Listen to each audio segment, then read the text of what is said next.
Bentrovati, buongiorno telespettatrici, telespettatori di Antenna 3. Siamo rigorosamente in diretta anche oggi per darvi tutti gli aggiornamenti sul fronte dell'attualità della politica, ma soprattutto della cronaca, perché in queste ultime ore sono avvenuti davvero tanti fatti e tutti di estrema gravità. Parto con un aggiornamento che arriva da Breda di Piave, perché nella notte c'è stata un'esplosione che ha coinvolto un'abitazione abitata da una coppia di anziani coniugi. Solo miracolosamente l'esplosione non ha provocato vittime. Poco dopo le 4 in via Levada, un'esplosione, vi dicevo, provocata con ogni probabilità da una fuga di gas da una bombola. Questa esplosione ha semidistrutto l'abitazione dei due pensionati, un uomo di 90 anni e una donna di 87. Sul posto sono intervenute le squadre dei vigili del fuoco, ambulanze e automedica del SUEM 118 e i carabinieri della stazione di Maserata sul Piave. La donna, dopo le immediate cure mediche dovute alle gravi ustioni riportate su ben il 90% del corpo, non è in pericolo di vita ma è in condizioni molto gravi all'ospedale Cafoncello, mentre l'uomo non ha riportato particolari lesioni, in quanto al momento dell'esplosione si trovava in una stanza attigua. I due anziani sono stati soccorsi inizialmente dai figli che abitano lì vicino. Al loro arrivo i vigili del fuoco di Treviso hanno intercettato, chiuso e messo in sicurezza la bombola di GPL che era sotto le macerie e che sarebbe stata quindi la causa della deflagrazione. Ma le immagini che vi stiamo proponendo parlano davvero da sole. Ma rimaniamo nella Marca, perché la Marca è un territorio sotto shock dopo quello che è accaduto ieri all'Isola dei Morti, sul greto del Piave a Moriago della Battaglia, dove una ragazza di 35 anni, Elisa Campeol, è stata accoltellata da un coetaneo, Fabrizio Biscaro. L'uomo si è subito costituito poco dopo alla caserma dei carabinieri di Valdobbiadene, ma per tutti gli aggiornamenti dovremo essere collegati telefonicamente con la nostra Daniela Sizia. Daniela, buongiorno. Buongiorno Cristian e buongiorno anche ai telespettatori. Sì, lo hai detto tu, due comunità davvero sotto shock, due famiglie completamente distrutte, una tragedia che davvero questa mattina pare ancora più allucinante. E le prime parole dell'assassino Fabrizio Biscaro, 34 anni, ai carabinieri sono state quelle di "ero animato dalla rabbia". Queste dunque le prime parole.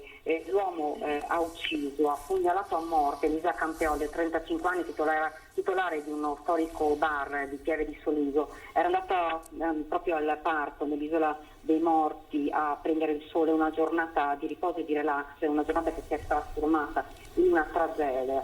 L'assassino si era allontanato da casa dove viveva con i genitori il giorno prima, poi ha girato tutta la sera con la sua macchina, una Polo nera, e quella sera stessa ha acquistato in un supermercato il coltello, quello stesso coltello con cui poi ha ucciso la sua vittima.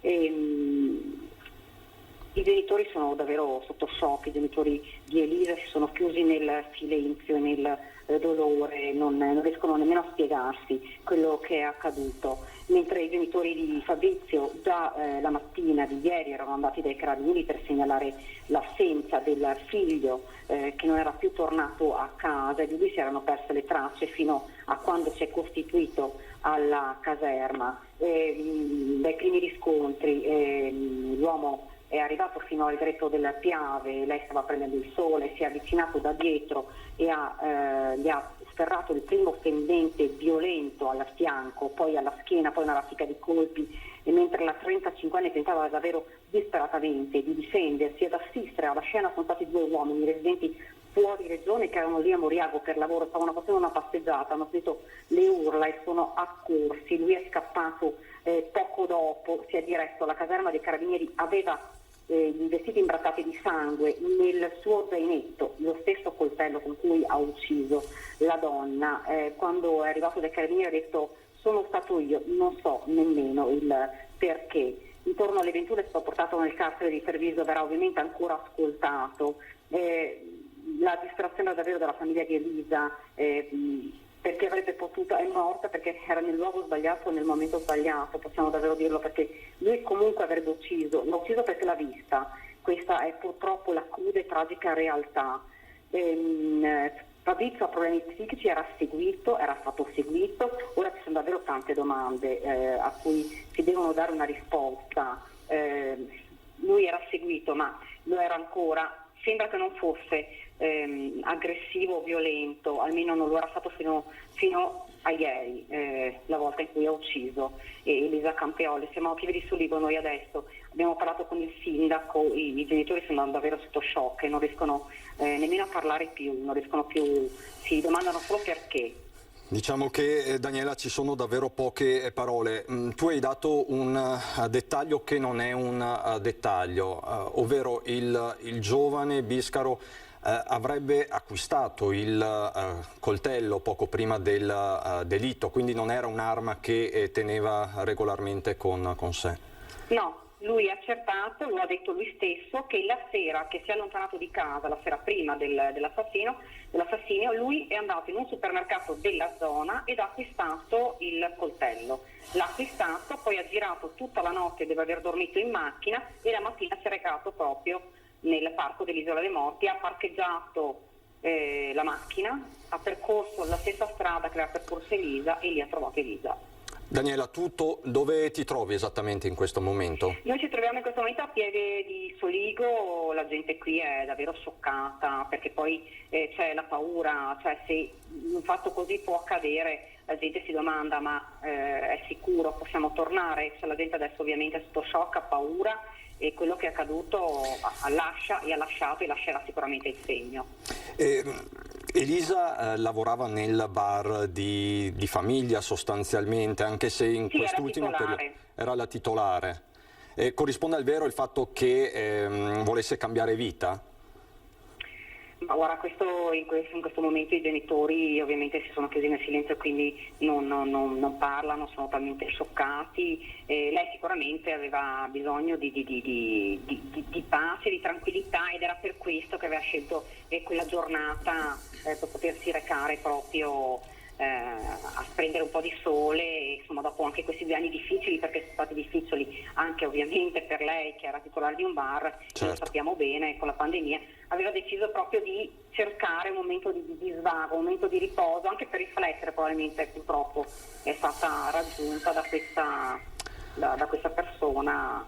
Daniela, possiamo dire che Elisa si è trovata nel posto sbagliato al momento sbagliato? Purtroppo tragicamente dobbiamo dire proprio così, si trovava proprio nel luogo sbagliato, nel momento sbagliato, e lui probabilmente è arrivato lì con l'arma, non la conosceva, questo è certo, l'ha sempre detto, non la conosceva, per cui lui è arrivato lì, probabilmente se ci fosse stata un'altra persona avrebbe fatto la stessa cosa. In tanti tra l'altro, Daniela, stanno facendo dei parallelismi, anche se ci sono delle divergenze, per carità, con quanto successo a Marocco di Mogliano di Piave, Mogliano Veneto, qualche mese fa, con l'aggressione a Marta Novello. In quel caso la giovane è sopravvissuta, ma ci sono delle analogie che saltano agli occhi. La ferocia con cui comunque è stata colpita, la sequenza, la raffica di colpi che hanno colpito Marta, che fortunatamente si è salvata, la raffica di colpi che hanno colpito purtroppo Elisa non ce l'ha fatta. L'unica cosa è che lì probabilmente era, come sia stato detto, per una rapina. In realtà qua quando sono arrivati i carabinieri è stato trovato tutto, la borsetta, il cellulare di Elisa, quindi non era un'aggressione a scopo di rapina, ma era proprio un'aggressione, come lui stesso ha detto, mossa proprio da un raptus di follia e di rabbia. Daniela, grazie davvero per questo tuo racconto. Se ci sono aggiornamenti ci collegheremo con te nel corso di questa diretta. Grazie a Daniela Sizia che si trova a Pieve di Soligo con Nicoletta Rizzetto. Grazie, buon lavoro. E la cronaca ci porta nel Veneto orientale a Portogruaro per l'ennesimo incidente stradale con esito mortale. Un'auto che è carambolata nel campo con un bilancio pesantissimo, morto un giovane di 25 anni e gli altri passeggeri feriti, tra questi anche 2 bambini. La donna alla guida del mezzo è in coma, i figli di 3 e 15 anni sono gravi in ospedale, mentre è deceduto per l'appunto il ragazzo che sedeva sul lato passeggero, anche se la dinamica è in corso di ricostruzione. Il gruppo è venezuelano, si tratta quindi di una famiglia straniera che risiede a Pordenone. L'incidente è successo ieri sera verso le 23:30 sulla strada Jesolana a Lugugnana di Portogruaro.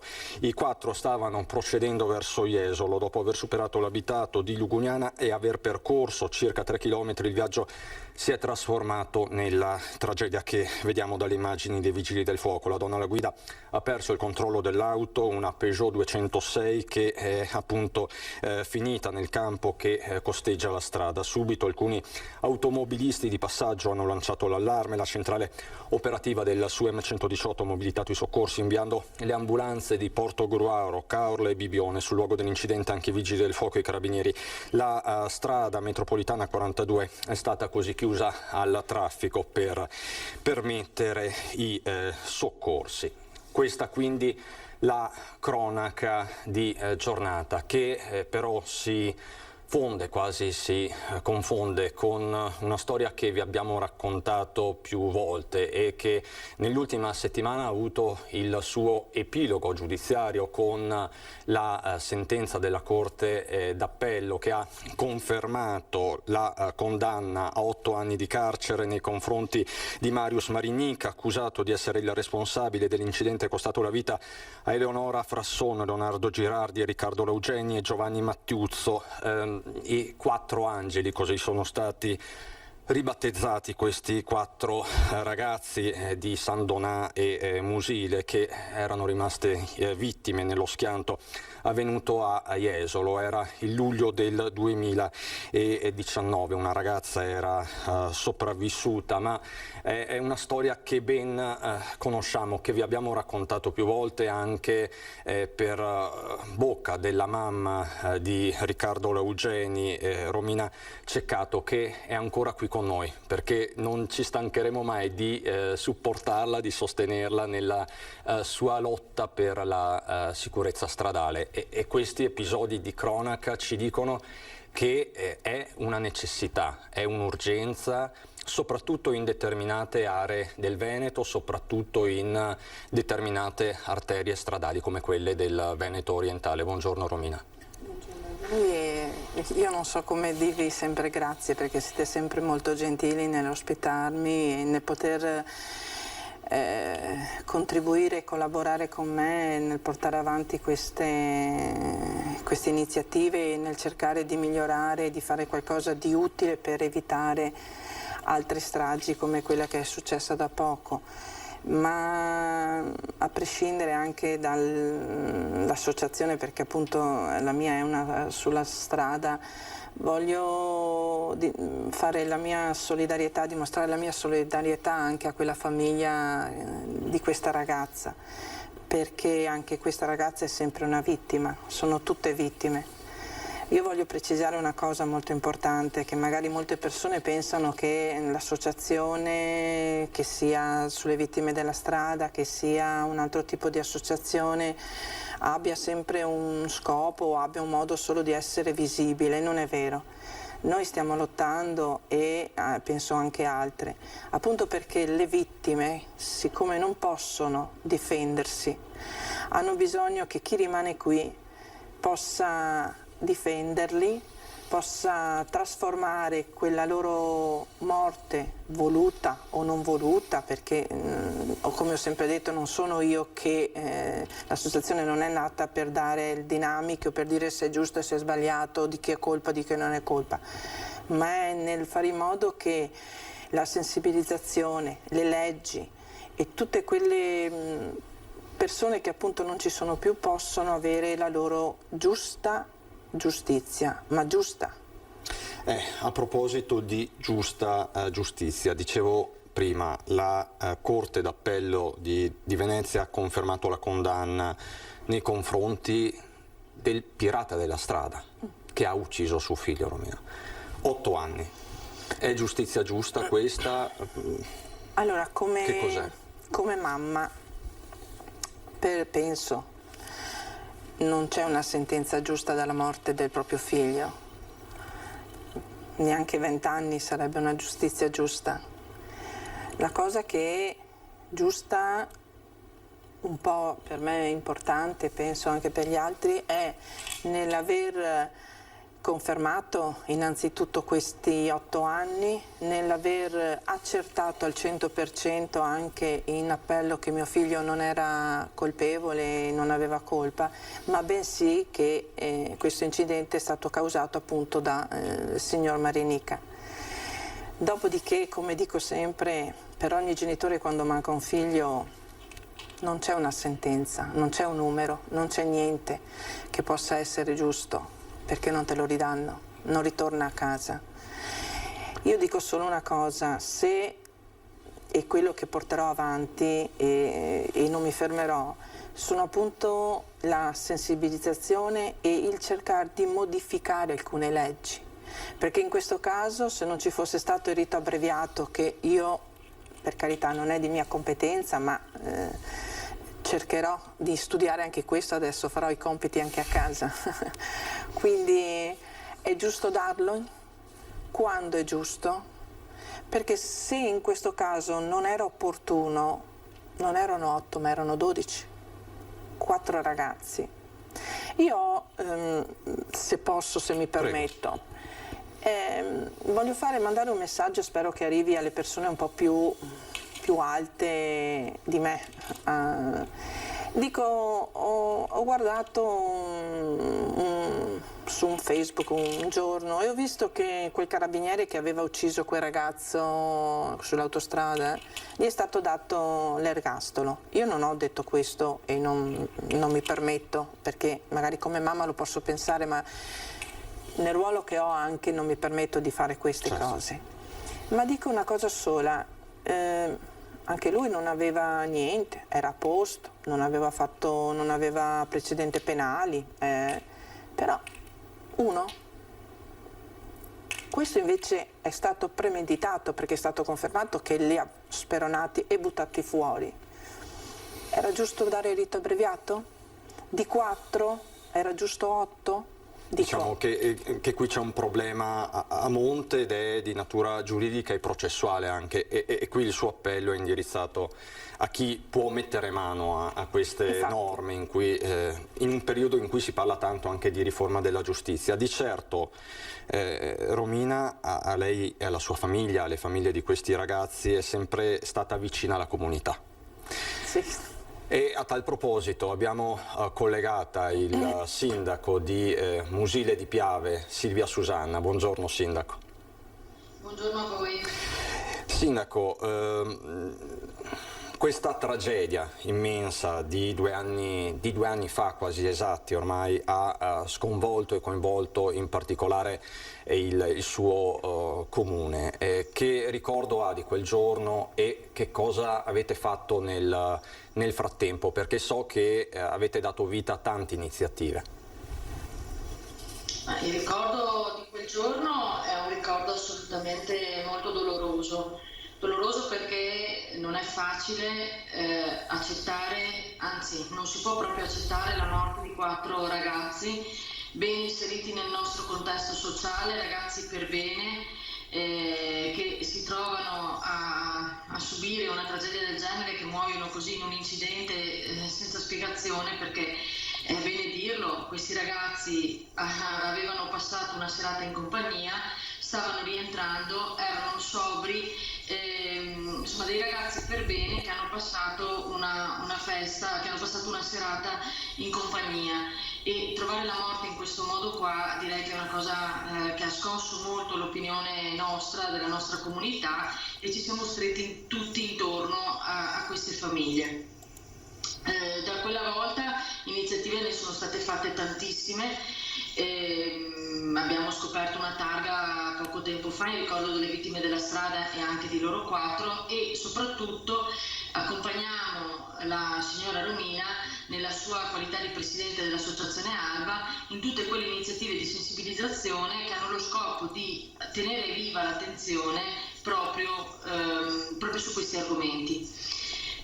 Domani sera abbiamo un incontro importante, abbiamo un convegno dove sarà ospite anche il senatore Ostellari e l'avvocato Aldo Brandi, l'avvocato Aldo Brandi è membro dell'osservatorio vittime e ci darà un parere autorevole al pari di quello del senatore Ostellari, anzi in due ruoli diversi, proprio su quello di cui stavate parlando ora, cioè sul rito abbreviato, sulla possibilità di applicare questo rito abbreviato e anche su quali modifiche potrebbero esserci in futuro, perché ci sono già delle richieste di modifica di questo rito abbreviato, proprio per evitare che alcune pene siano ridotte oltre un certo limite. Io credo che rispetto a questo incidente la cosa più grave sia proprio l'omissione di soccorso. Certo. Io non sono in grado di dire se quei ragazzi sarebbero potuti salvarsi, insomma, se l'intervento immediato di questo di Martinica avrebbe, ma sicuramente chiamare i soccorsi e un intervento immediato magari avrebbe potuto portare dei risultati diversi, e in ogni caso dal mio punto di vista, che insomma è un parere come quello di tanti altri, però credo che la cosa più grave sia proprio l'omissione di soccorso. Tra l'altro, prego Sindaco, scusi. No, prego. Tra l'altro qui abbiamo la locandina dell'evento di domani sera, non so se possiamo mostrarla, la giusta strada dall'omicidio stradale al rito abbreviato. L'evento appunto, lo ricordiamo, si terrà domani sera in piazza 18 giugno a Musile di Piave alle 20:30, quindi oltre al sindaco Susanna, come diceva lei stessa, Andrea Ostellari, presidente della Commissione Giustizia del Senato, l'avvocato Elisabetta Aldrovandi e anche Romina Ceccato. È importante, sindaco, che anche i comuni lancino dei messaggi di questo tenore alla politica e agli organi, diciamo così, istituzionali superiori. Assolutamente sì, il nostro compito è proprio quello di cogliere le istanze dei cittadini e portarle nei tavoli opportuni. Quindi in questo caso, siccome questa vicenda ci ha toccato da vicino e ci ha colto tutti impreparati, sono passati 2 anni in cui ciascuno di noi ha potuto fare delle riflessioni, e credo che sia arrivato il momento di portare queste istanze nei tavoli giusti. Abbiamo aspettato ovviamente che ci fossero delle sentenze, perché purtroppo o per fortuna anche, fino a quando non c'è una sentenza siamo tutti innocenti. Adesso che ci sono 2 sentenze di primo e secondo grado, direi che è arrivato il momento per fare delle valutazioni e per capire, proprio come diceva prima la signora Romina, se questa pena è una pena giusta e soprattutto se il rito abbreviato va applicato sempre, oppure ci possono essere dei casi in cui questo rito non deve essere concesso. Qua si parla della morte di 4 ragazzi nel fiore della vita, quindi io direi che insomma qualche riflessione, qualche valutazione la dobbiamo fare. Non siamo in grado di farlo noi perché non siamo competenti, è giusto farlo con delle persone che hanno questa competenza, e domani sera lo scopo è questo, quello di fare una riflessione con delle persone competenti per capire cosa è stato fatto, cosa si può fare e soprattutto anche le conseguenze di questa sentenza, perché non dimentichiamoci che la sfortuna ha voluto che Martinica abiti a Musile di Piave, quindi in un luogo dove insomma non è facile per le famiglie, non è facile per la comunità, perché le persone si chiedono: questa persona è stata condannata, ok, in primo grado, adesso anche in appello, ma lo fa o non lo fa il carcere? E se sì, quando? Sono tutte domande a cui dobbiamo dare una risposta. Perché adesso dare queste risposte. il ragazzo è a Musile di Piave e anche questa convivenza immagino non sia affatto facile.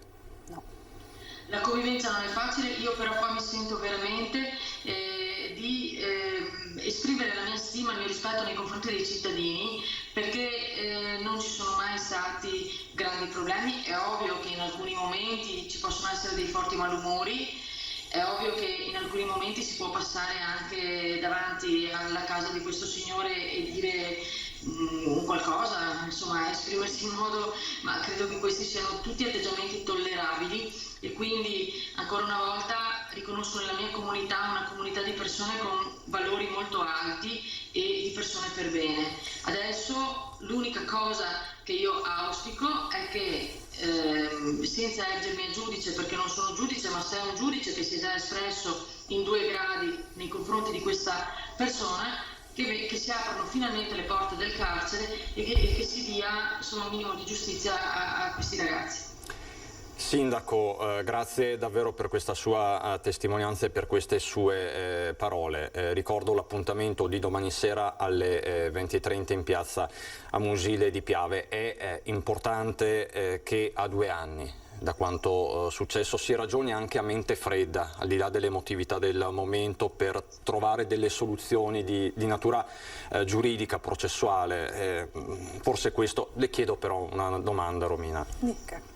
Marinica è a Musile di Piave, lo ha mai visto?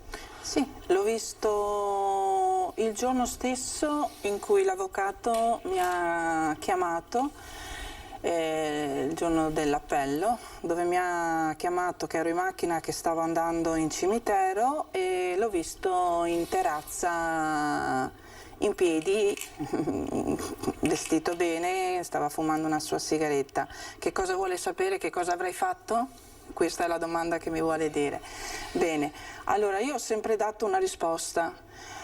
Logicamente come mamma avrei fatto quello che avrebbe fatto ogni mamma. Certo. Sarei scesa e l'avrei fatto con le mie stesse mani. Ma dopodiché come ho detto prima, il mio obiettivo, l'associazione, come lei ha detto, ho molte persone che mi seguono e molte persone, e vorrei far capire anche a quelle altre persone che magari pensano che l'associazione sia una cosa che venga magari usata per vari motivi. Non è vero. Allora, l'associazione è la dimostrazione della collaborazione, come appunto mi era stato detto dal Presidente Zaia, di lavorare insieme con le amministrazioni e tutti quanti per far capire che insieme dobbiamo modificare e cambiare certe leggi, perché vedere quella persona, ti viene la voglia di salire, di andare, ma non lo fai perché, io l'ho già detto tante volte e lei mi dice sempre che sono un po' strana, lui ha una mamma e il dolore che provo io da mamma non voglio augurarglielo a nessuno. E forse un pensiero, perché lei prima ha pensato ai genitori di Elisa Campeol. Infatti, forse un pensiero anche ai genitori.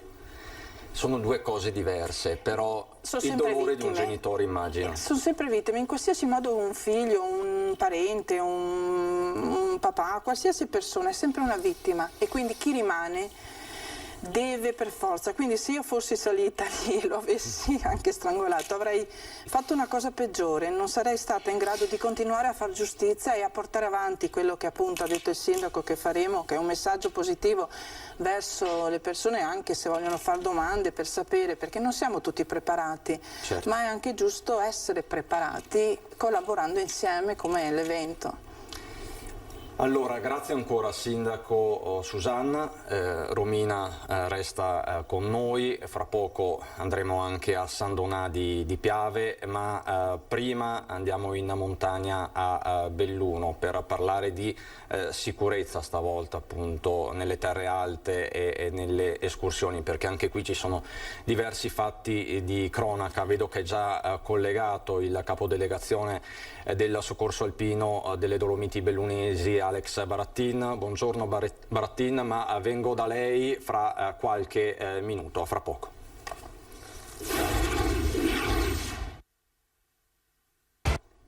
di nuovo in diretta, è rimasta con noi Romina Ceccato, poi ritorneremo a parlare dei temi legati alla sicurezza stradale, ma a proposito di sicurezza, questo è un termine che si declina in tanti modi. Parliamo adesso di sicurezza in montagna, della prudenza che va usata nelle escursioni e nell'approcciarsi alle montagne. La stessa cronaca ci parla di fatti gravi, l'ultimo ieri in Valle di Zoldo, dove è morta una donna di 50 anni veneziana, Anna Maria Nerosi, scivolata dalla cresta degli Sfornoi dove si era recata in escursione con alcuni amici. La donna viveva a Erto e Casso da qualche tempo, dove aveva aperto un B&B dopo aver vissuto a lungo nel veneziano. Poco prima del dramma aveva postato su Facebook questa foto che vedete, l'ultimo scatto. L'allarme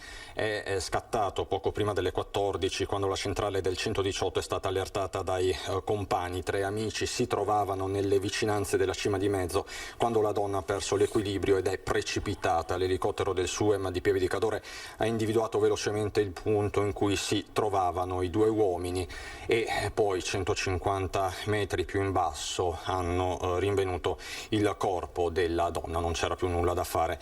È un'avventura invece a lieto fine quella di ieri sera attorno alle 23:15 nella zona di Cortina, quando il soccorso alpino della Conca è stato allertato dopo l'allarme lanciato dal rifugio Biella, dove erano arrivati 3 escursionisti, i quali avrebbero dovuto incontrarsi lì con un'amica partita dal lago di Braies e mai arrivata. La donna, una turista a letto, ne aveva iniziato la salita verso le 18 e l'ultimo contatto risaliva alle 20, quando aveva detto ai compagni di essersi persa. Alla stessa ora peraltro è scoppiato un forte temporale, il cellulare della donna non era più raggiungibile. In accordo con il Bergrettung Südtirol, il soccorso alpino dell'Alto Adige, c'è stata una task force, insomma gli uomini del soccorso alpino, che fanno sempre la differenza, sono riusciti a raggiungerla e trarla in salvo.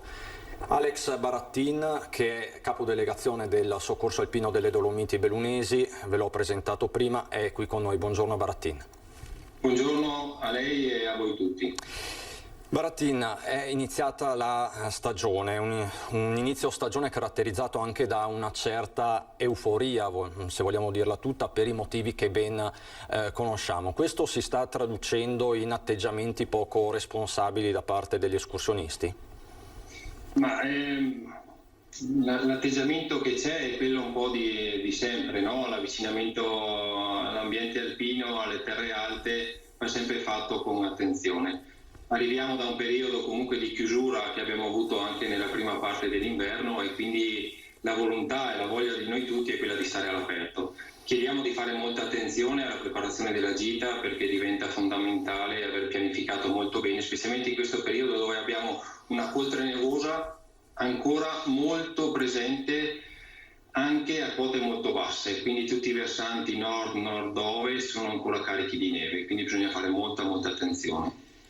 Questo è uno dei temi, perché c'è ancora tanta neve in quota. Ci sono delle ripercussioni, tra l'altro, anche dal punto di vista turistico. Abbiamo parlato anche con la Federalberghi di Belluno, ma questo si traduce ovviamente in maggiore pericolo. Questo va detto e fa bene a sottolinearlo Barattin. Sì, perché la tendenza che ha l'utente medio, parliamo sempre di una media di interventi, è quella di affrontare la montagna e vederla come un ambiente estivo. Quest'anno è un po' particolare perché troviamo condizioni invernali, anche a quote attorno ai 1.500-1.600 metri, quindi chiediamo a tutti gli utenti che vogliono frequentare le nostre bellissime vallate, le Dolomiti, di avere a seguito anche materiale invernale, proprio inteso come materiale invernale chi frequenta anche in modo più tecnico la montagna, di avere un rampone, una piccozza a seguito, perché trovate neve e ghiaccio, quindi bisogna avere anche l'attrezzatura e soprattutto le competenze per poter attraversare quei tratti che possono essere insidiosi. Quindi... Il tratto insidioso è anche il piccolo tratto, no? L'attraversamento di un canale magari in un sentiero pur libero da neve, però ci troviamo in un canalone dove dobbiamo attraversare questi 10 metri di tragitto. quello lì è un punto molto pericoloso, bisogna fare tantissima attenzione e non sottovalutate la scivolata.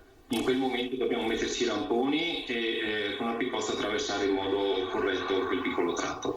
Qui tra l'altro, ecco, mi viene in mente una riflessione, Barattin. Noi parliamo di prudenza dell'escursionista, del turista, di chi si approccia alla montagna, ma porsi in condizioni di sicurezza significa anche mettere in sicurezza gli operatori del soccorso e non esporli a pericoli eccessivi o non giustificati. A maggior ragione in questo periodo, perché voi dovete anche operare con i vari dispositivi di protezione individuale dovuti al Covid, quindi non avete solo i vostri classici DPI, dai moschettoni a quant'altro, le corde, ma anche mascherine e quant'altro, quindi agire, essere operativi in questo momento è particolarmente difficoltoso. È particolarmente difficoltoso. Già nella primavera del 2020 ci eravamo organizzati con procedure ad hoc studiate con le nostre scuole regionali e con le scuole nazionali, dove abbiamo definito l'iter di intervento e la procedura operativa. A questo seguono i dispositivi di protezione che si aggiungono ai dispositivi o attrezzatura tecnica che abbiamo a seguito. Capite che operare è già difficile, operare con attrezzatura tecnica in alcuni ambienti. Sommare e aggiungere tutte le altre dotazioni diventa un impegno importante e che può alle volte limitare anche la movimentazione. Quindi dobbiamo trovare il giusto compromesso tra l'operatività e la protezione. Capite che in parete non possiamo essere vestiti come in sala operatoria e quindi certe cose le dobbiamo far passare, ma non perché non vogliamo metterle in atto, ma perché è tecnicamente impossibile fare alcuni atteggiamenti che facciamo in una sala confinata in ospedale. Quindi chiediamo agli utenti di fare molta attenzione. Chi ha sintomi e che ha di avere un raffreddore, di avere il Covid o di aver contratto una malattia che non è ancora terminato il periodo, di non frequentare l'ambiente esterno. Naturalmente l'ideale sarebbe fare un tampone prima di venire, ma vedo che comunque anche la parte politica sta agendo in tal senso di avere questi certificati nelle terre nostre o a spostamenti all'interno dell'Italia o all'estero. Quindi crediamo che chi frequenta le nostre montagne sia in uno stato di salute buono, però noi non lo possiamo certificare, pertanto dobbiamo intervenire comunque quando ci possa essere rischio. Ecco, il Green Pass, quindi lei dice, è una buona idea. Barattin, forse c'è qualche problema di audio in questi ultimi secondi, mi pare di capire. Chiedo anche alla regia, c'è qualche problema di audio per Barattin? Adesso è risolto, perfetto. Barattin, le chiedo un'opinione su un fatto che sta facendo discutere molto in queste ore. C'è stato un sospiro di sollievo collettivo perché è stato ritrovato il piccolo Nicola, il bimbo di 21 mesi che per tante ore ha vagato in solitudine nei boschi toscani di Palazzuolo sul Senio. È stato di fatto ritrovato da un giornalista di una nota trasmissione. Anche qui c'è stata una task force di uomini e mezzi. Che opinione si è fatto di questa vicenda? Io il caso specifico non conosco i dettagli, no? Quindi si fa sempre fatica a poter fare e dare un giudizio a qualcosa che si è comunque saputo attraverso i media, no? Perché comunque la notizia viene rivisitata, no? E viene così ampliata con alcuni commenti. Quindi il dato di dettaglio non ce l'ho, però sicuramente da questa vicenda possiamo trarre una conclusione, che è quella che i bambini non vanno mai lasciati da soli, mai. Qui è in un ambiente domestico, quindi è un po' strano che questo ragazzino vestito in tarda sera sia uscito e abbia potuto allontanarsi da casa, no? Magari una svista ai genitori. Poi qui abbiamo anche, da quello che ho potuto leggere, una chiamata che arriva dopo tante ore. Certo. Cioè, c'è qualcosa di strano che non si capisce, quindi lasciamo che le autorità facciano il loro corso, che facciano le loro indagini, poi alla fine verrà comunque tracciato un qualcosa di dettagliato per capire un attimo la vicenda. la cosa positiva è che il bambino è stato trovato ed è in buona salute, questa è la cosa più importante. Assolutamente, e tra l'altro la cronaca di oggi si intreccia alla cronaca di 40 anni fa. Perché quest'anno ricorrono i 40 anni da Vermicino, la tragedia di Alfredino Rampi. Ne stanno parlando in tanti. Fu una tragedia collettiva che segnò la storia di questo paese. Fu una vicenda gestita in maniera probabilmente disordinata. Da lì nacque la protezione civile, da lì si andò verso una organizzazione diversa dell'emergenza per certi versi. E qual è, a 40 anni di distanza, la lezione di Vermicino? Le associazioni che hanno collaborato, come ogni tragedia che ha colpito l'Italia e il mondo intero, lascia un qualcosa di positivo, no? Nella tragedia di questo evento si sono tracciate delle linee guida che hanno servito e servono tuttora per la gestione degli interventi che si manifestano in vari scenari operativi, e ogni scenario viene gestito con un protocollo di intervento. Tutte le tragedie, come dicevo prima, danno delle linee guida. Queste linee guida a 40 anni da quell'evento sono incasellate e definite molto bene. Quindi dovesse succedere un caso simile oggi, naturalmente verrebbe gestito con la tecnologia di adesso, con dell'hardware, del software completamente diversi, molto più performanti, quindi verrebbe risolto magari anche in poco tempo.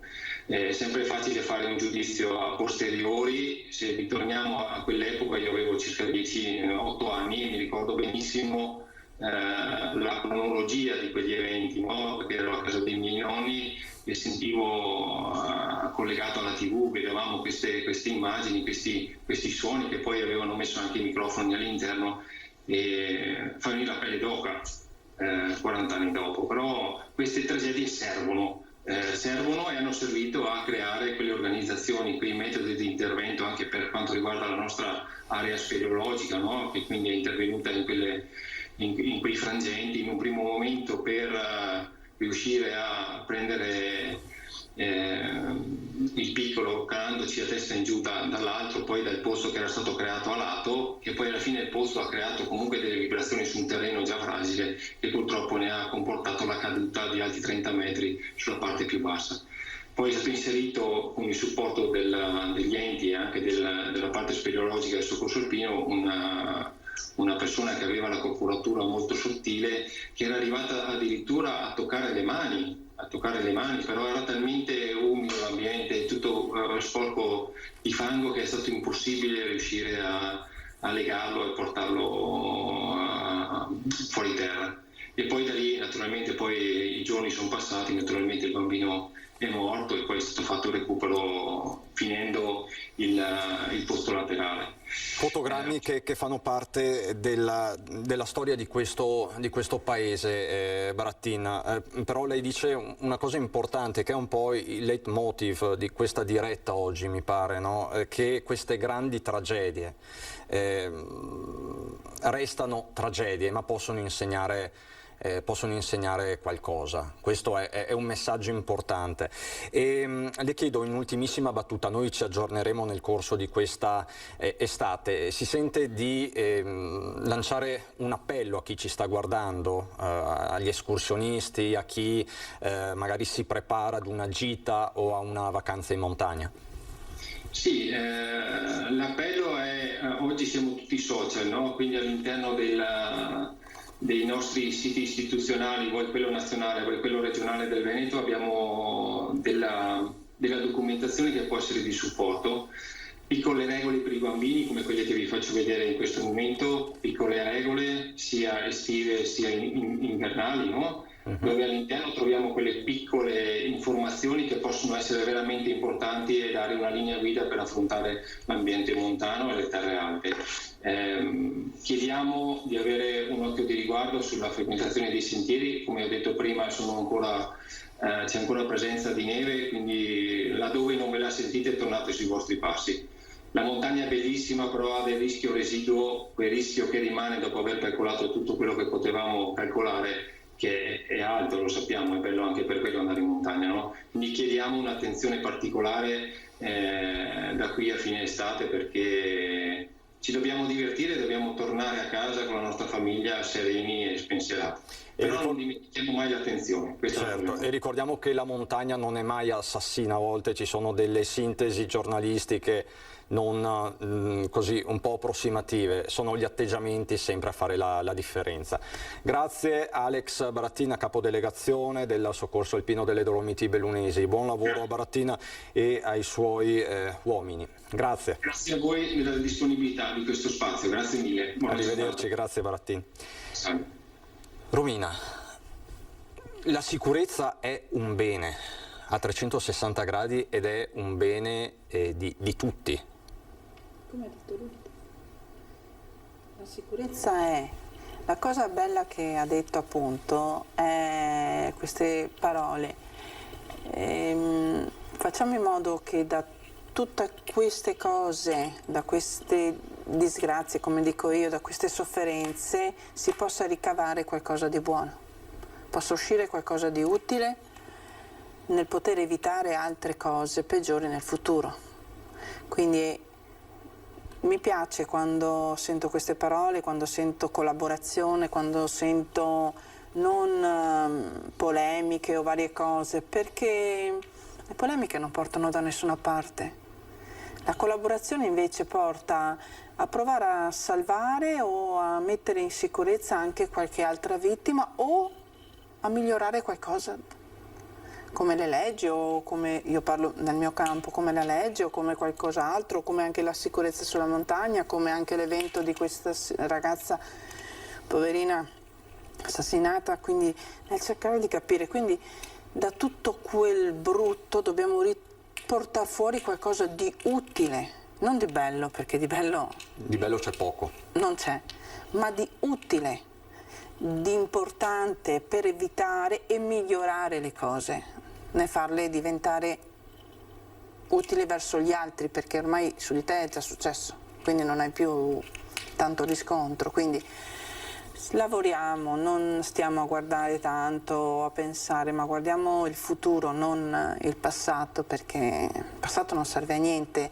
il passato serve solo a imparare a migliorare il futuro. Parole importanti, Romina. Siamo in attesa di collegarci tra l'altro con un altro sindaco che lei conosce bene, il sindaco di San Donà di Piave, Andrea Cereser, che ha una cerimonia in ufficio ma si è assentato per qualche istante. Vedo che si sta collegando, quindi lo aspetterei, perché con Cereser pochi giorni fa ci siamo occupati di sicurezza, soprattutto in autostrada, perché sulla 4, soprattutto nel tratto del Veneto orientale, ogni giorno registriamo tantissimi incidenti. Ieri solo per un caso non c'è stato un esito mortale, perché un tir ha perso le ruote, ma abbiamo quel servizio di ieri. Se la regia è d'accordo lo mostrerei, perché sono fotogrammi davvero significativi che ci fanno riflettere su quanto necessario sia intervenire in quel tratto di autostrada. Vediamo il servizio. Altro incidente nel solito tratto autostradale a 2 corsie che attraversa il Veneto orientale. Verso le 12:30, tra gli svincoli di San Stino e Cessalto in direzione Venezia, un tir ha perso 2 ruote e inevitabilmente si sono formate lunghe code, in cui altri 2 mezzi pesanti si sono scontrati. Sul posto sono intervenuti i sanitari del 118 che hanno preso in cura un camionista rimasto ferito, gli ausiliari di Autovie Venete e la polizia autostradale per i rilievi. L'autostrada è stata chiusa a San Stino con uscita obbligatoria. È la 18ª chiusura in poco più di 7 mesi in questo tratto autostradale. Camionista trevigiano poco più che cinquantenne in autostrada all'altezza di Monselice. Anche qui l'ennesima tragedia, l'ennesimo caos. Ci sono stati rallentamenti, lunghissime code durate ore, sono dovuti intervenire anche gli uomini della protezione civile, le forze dell'ordine per distribuire delle bottigliette d'acqua fresca, quindi stiamo parlando di un'emergenza che continua, Romina, sulle nostre strade. Ma anche perché causando, questi incidenti sulle autostrade automaticamente cosa comportano? Che questi camionisti, queste autovetture devono uscire per forza ed entrare nei paesi, prendere altre vie, altre strade, quindi automaticamente ci si trova dopo ad avere questi tir o altri o più traffico nei nostri paesi, nei nostri centri dove abitiamo, perché in qualche altro modo devono farli circolare, quindi è tutto un mettere in sicurezza, è una cosa molto importante secondo me il tratto dell'autostrada e, come dico sempre, anche le strade nostre, dobbiamo collaborare, dobbiamo fare qualcosa. Serve una programmazione che sia seria. Il sindaco, non so, chiedo alla regia, mi dice che è collegato e che ci vede. Non è collegato, quindi se ci sta sentendo il sindaco, noi in questo momento non la stiamo vedendo. Provi magari a ricontattarci, a richiamarci, lo dico praticamente in diretta perché questo è anche il bello della diretta per l'appunto. C'è un altro tema che vorrei affrontare con lei, Romina, quello della movida selvaggia. In questi giorni si sta parlando tanto di esolo della movida selvaggia sulle spiagge, arriveranno i rinforzi per l'estate. Lei come la vede? È una cosa ingigantita? Ci sono davvero dei giovani irresponsabili? Lei come la vive? Allora, secondo me il problema è uno solo. Io capisco che il chiudere le discoteche, aprirle in una determinata maniera, dare un limite di orario nel consegnare gli alcolici ci sta, però non facciamo altro che alimentare la rabbia dei nostri ragazzi e quindi non siamo più in grado di controllarli, non possiamo controllarli. E dove vanno e cosa fanno? Quindi fanno danni. Io ho visto anche l'altro giorno su un giornale bottiglie di birra sulle spiagge, sdrai tagliati. E questi ragazzi sono rimasti chiusi per tanto tempo, si trovano ora a non poter scaricarsi, tra virgolette, divertirsi in una determinata maniera giusta, perché attenzione, io non sto dicendo che si devono ubriacare, però non hanno quello, quindi in qualche modo cosa fanno? Fanno questo, la rabbia che dovrebbero trattenersi, perché non li sto difendendo, cerco e spero che loro cerchino anche di capire che questo non è un portare bene, ma potrebbe essere un danno anche per loro, perché dopo automaticamente, essendo, come dico io, ti metti in macchina, quindi potresti anche far danni. Ma secondo me hanno troppa rabbia, dobbiamo dargli la possibilità. Per esempio stasera c'è un evento a Meolo molto, molto bello, che con il sindaco è stato lavorato. Abbiamo fatto in modo di portare le discoteche, la spiaggia al proprio paese. Quindi, e i ragazzi, ci sono tutti i gestori, perché i gestori sono, secondo me, fanno la differenza, ma in molto importante. Sì. E quindi hanno fatto questo ed è bello. Vedo collegato, lo saluto e lo ringrazio, il sindaco di San Donà di Piave, Andrea Cereser. Buongiorno sindaco, grazie, so che ha una cerimonia importante in municipio, ma voleva salutare Romina perché so che vi conoscete e state portando avanti una battaglia insieme. Sì. Sindaco. Certo che sì, anche perché la cerimonia che si è appena conclusa e che ha conferito la cittadinanza onoraria del Comune di San Donà all'ideatore e al direttore del Giffoni Film Fest, che ha come protagonista principali i ragazzi e vuole dare un segno anche tangibile di riconoscenza per quanto di bene sta facendo per loro questa esperienza, cioè immaginare che il cinema possa essere uno strumento che aiuta i ragazzi a rispondere alla domanda: come posso essere felice?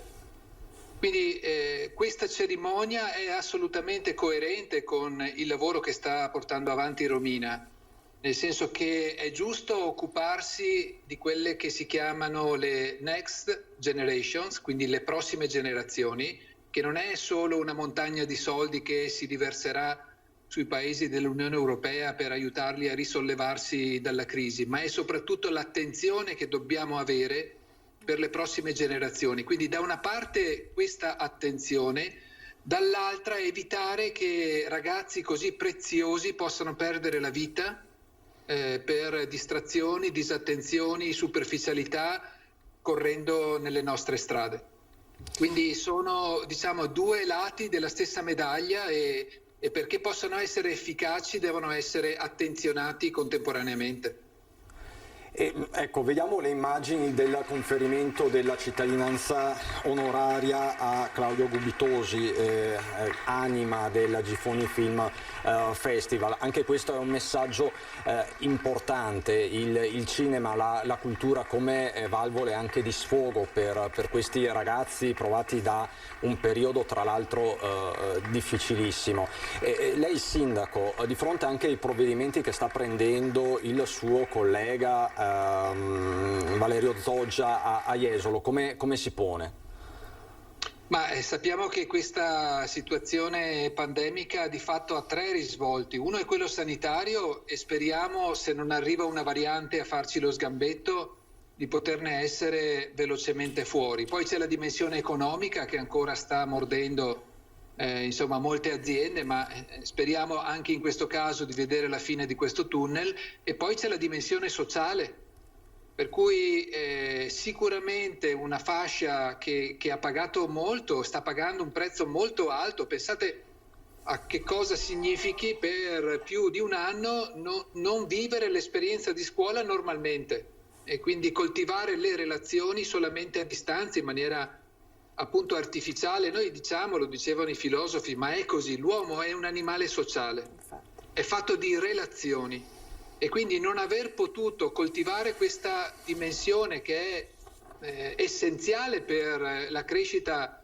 soprattutto di ragazze e ragazzi che hanno bisogno di capire chi sono proprio grazie a buone relazioni coltivate, sta producendo degli effetti che ancora facciamo fatica a capire. Io ho la possibilità di sentire il collega Valerio Zoggia ogni tanto ed è veramente sconfortante perché certo si interverrà con le forze dell'ordine eccetera, ma le forze dell'ordine curano i sintomi del problema, non certo le cause, ed è a mio avviso un atto collettivo di coscienza che dobbiamo fare nel cercare di tutelare questa fascia così importante del nostro futuro per un problema che fronteggiamo oggi per la prima volta.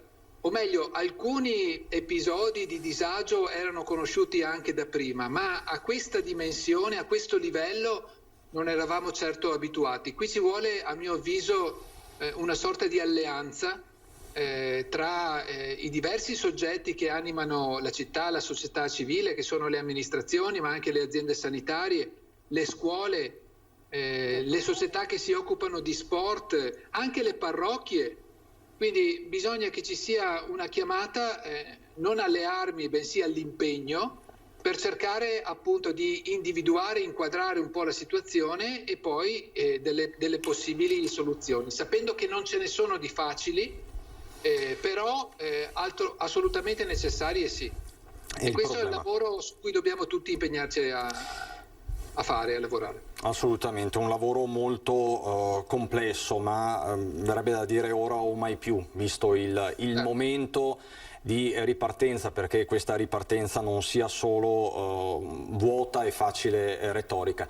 Grazie sindaco di San Donà di Piave, Andrea Ceresera, grazie davvero, alla prossima. Grazie a voi, ciao Romina, salute. Ciao. E ringrazio anche Romina. Grazie Io ringrazio davvero sempre per voi. questa ennesima testimonianza importante, stasera quindi a Meolo, con questa iniziativa a favore dei giovani.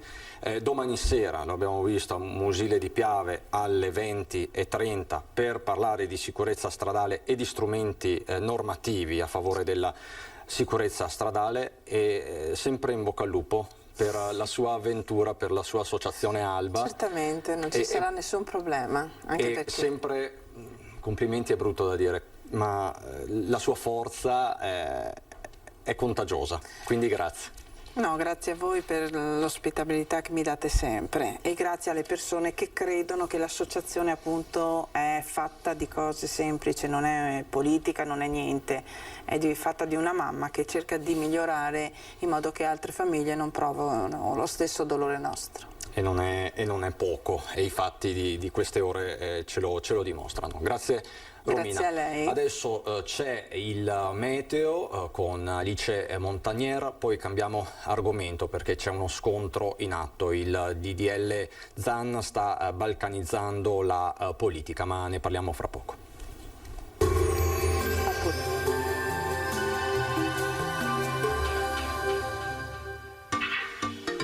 Tremonti, attrezzature e materiale per saldatura professionale a Montebelluna. Bentrovati al meteo. Si mantiene stabile la pressione atmosferica, dunque ci attende un'altra giornata di fatto all'insegna del bel tempo e di un clima decisamente caldo. Vediamo insieme il dettaglio di giovedì 24 giugno.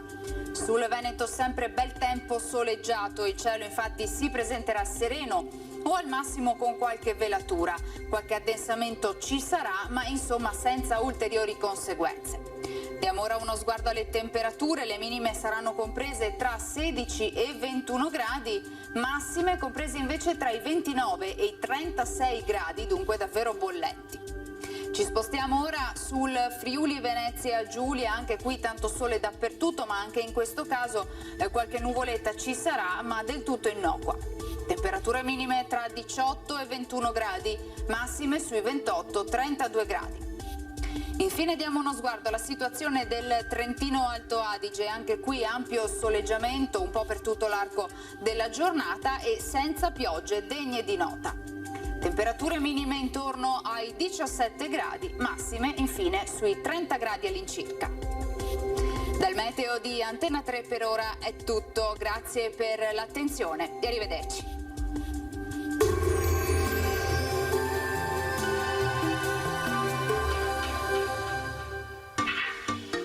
Tremonti, attrezzature e materiale per saldatura professionale a Montebelluna. Di nuovo insieme, vi ho detto poco fa che lo scontro politico è aperto attorno al DDL Zan, anzi per certi versi si è balcanizzato dopo la presa di posizione inedita per certi versi, perché questo va detto, della segreteria di Stato della Santa Sede nei giorni scorsi, questa nota che poi è emersa a livello giornalistico, poi è stata confermata dal Vaticano, con cui la città del Vaticano sostanzialmente contestava al governo italiano e quindi allo Stato italiano il DDL Zan, perché diciamo così in contrasto con il concordato del 1984, concordato che andava ad aggiornare i patti lateranensi del 1929.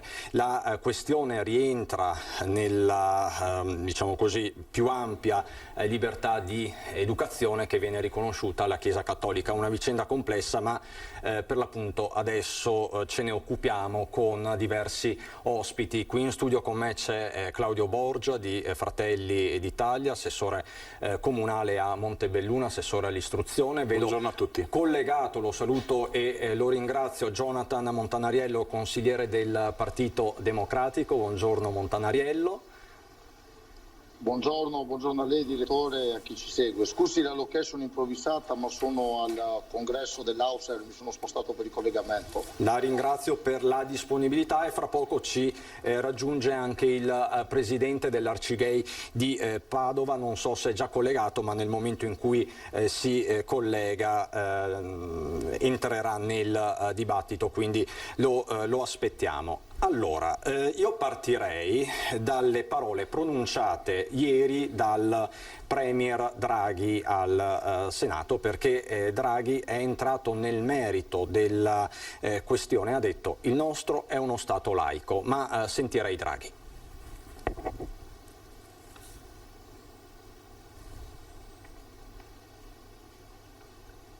Mi soffermo un momento sulla discussione oggi in questi giorni in Senato, senza voler entrare nel merito della questione.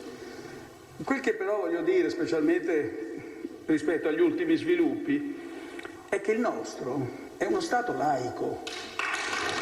È uno Stato laico, quindi non è uno Stato confessionale. Quindi il Parlamento è libero, certamente libero di discutere, ovviamente, sono considerazioni ovvie queste, ovviamente di legiferare, di discutere, e non solo. Poi voglio dire anche che il nostro ordinamento contiene tutte le garanzie per assicurare che le leggi rispettino sempre i principi costituzionali e gli impegni internazionali.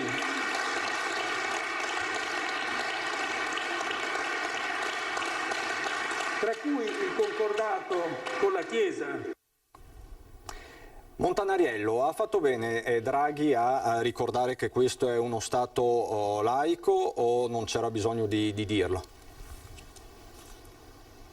Allora, non solo Draghi, ma già Mattarella il 17 maggio, nella giornata internazionale contro l'omofobia, aveva dato un'importante stoccata, mi sento di definirla, quando leggo pedesiguamente la frase, quando dice: la ferita inferta alla singola persona offende la libertà di tutti e purtroppo non sono pochi gli episodi di violenza morale e fisica che, colpendo le vittime, oltraggiano l'intera società. Solidarietà, rispetto, inclusione, come ha dimostrato l'opera di contrasto alla pandemia, sono vettori di potente coesione sociale e sicurezza.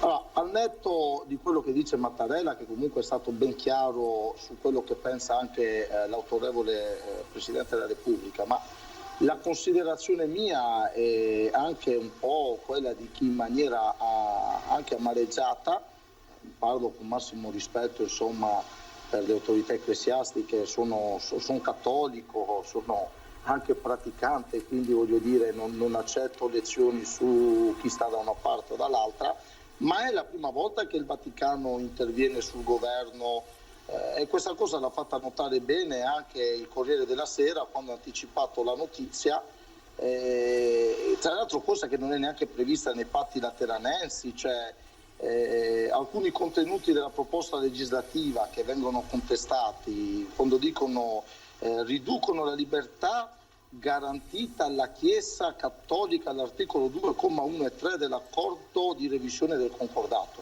Ma di cosa stiamo parlando?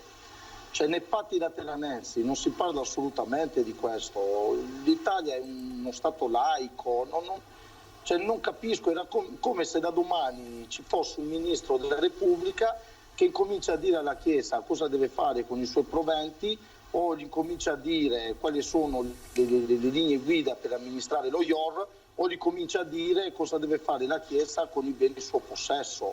Cioè, è inaccettabile, la Chiesa il Vaticano è uno Stato, è inaccettabile anche dal punto di vista dei rapporti istituzionali un'intromissione da parte di un soggetto non titolato in questo dibattito.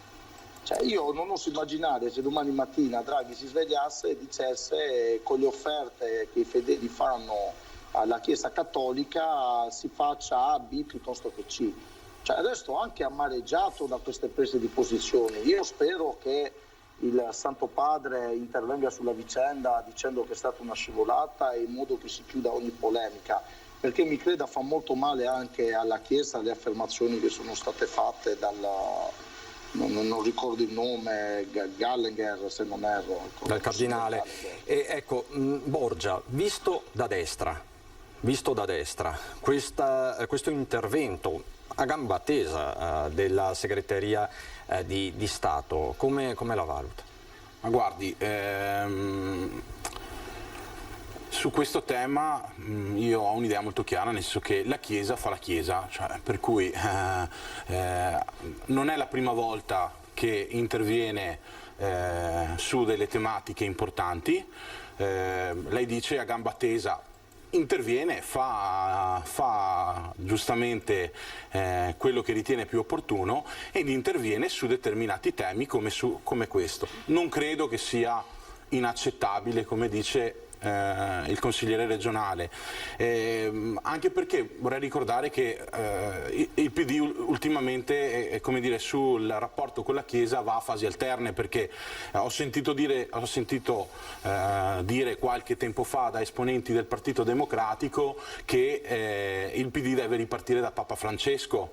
Oggi invece prendono le distanze dalla Chiesa. Allora, molto chiaramente la Chiesa ha espresso un'opinione, non è assolutamente vincolante da parte di nessuno, perché come ha detto Draghi il Parlamento è sovrano, per cui è ovvio che intervenendo in questa maniera vuole lanciare un messaggio probabilmente di preoccupazione, per cui secondo me è legittimo che la Chiesa intervenga, dopodiché in Parlamento i parlamentari cattolici, non cattolici, sceglieranno come dire, con la propria coscienza cosa fare, ma non credo che sia assolutamente vincolante. Siamo d'accordo sull'affermazione di Draghi, nel senso che il Parlamento è sovrano, lo Stato è laico, per cui insomma dopodiché ognuno poi però quando schiacciano il bottone sceglie esattamente cosa fare. Fatto sta che questa presa di posizione ha comunque esacerbato per certi versi i toni del dibattito. Lei ieri sui social ha denunciato l'imbrattamento di una chiesa di Montebelluna proprio con questo riferimento di attualità. Teniamola per pochi istanti, comunque Chiesa e il DDL Zan sono, non diciamolo nostri, tu pensa a pagare le tasse. Amen. Lei ha condannato questo atto vandalico che penso condannino tutti, perché insomma è il vandalismo di per sé, però c'è una tensione nel Paese su questo. Allora, vorrei fare un appunto. Ieri io sono andato anche un po' sopra le righe, perché ero stufo che soprattutto in quella chiesa di Montebelluna ci fossero reiterati atti di vandalismo.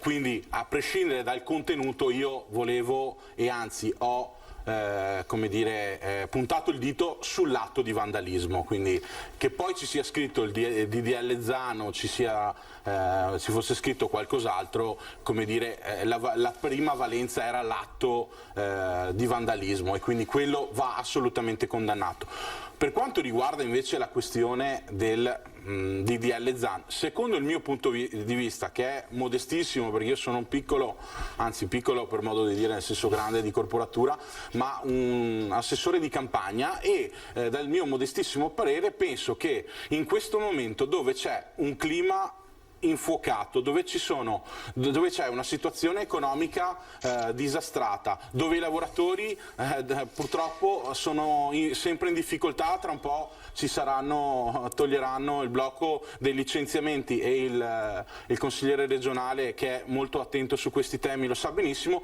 Mettere al centro del dibattito politico un tema caldo che divide come il DDL Zan, secondo me oggi come oggi è sbagliato.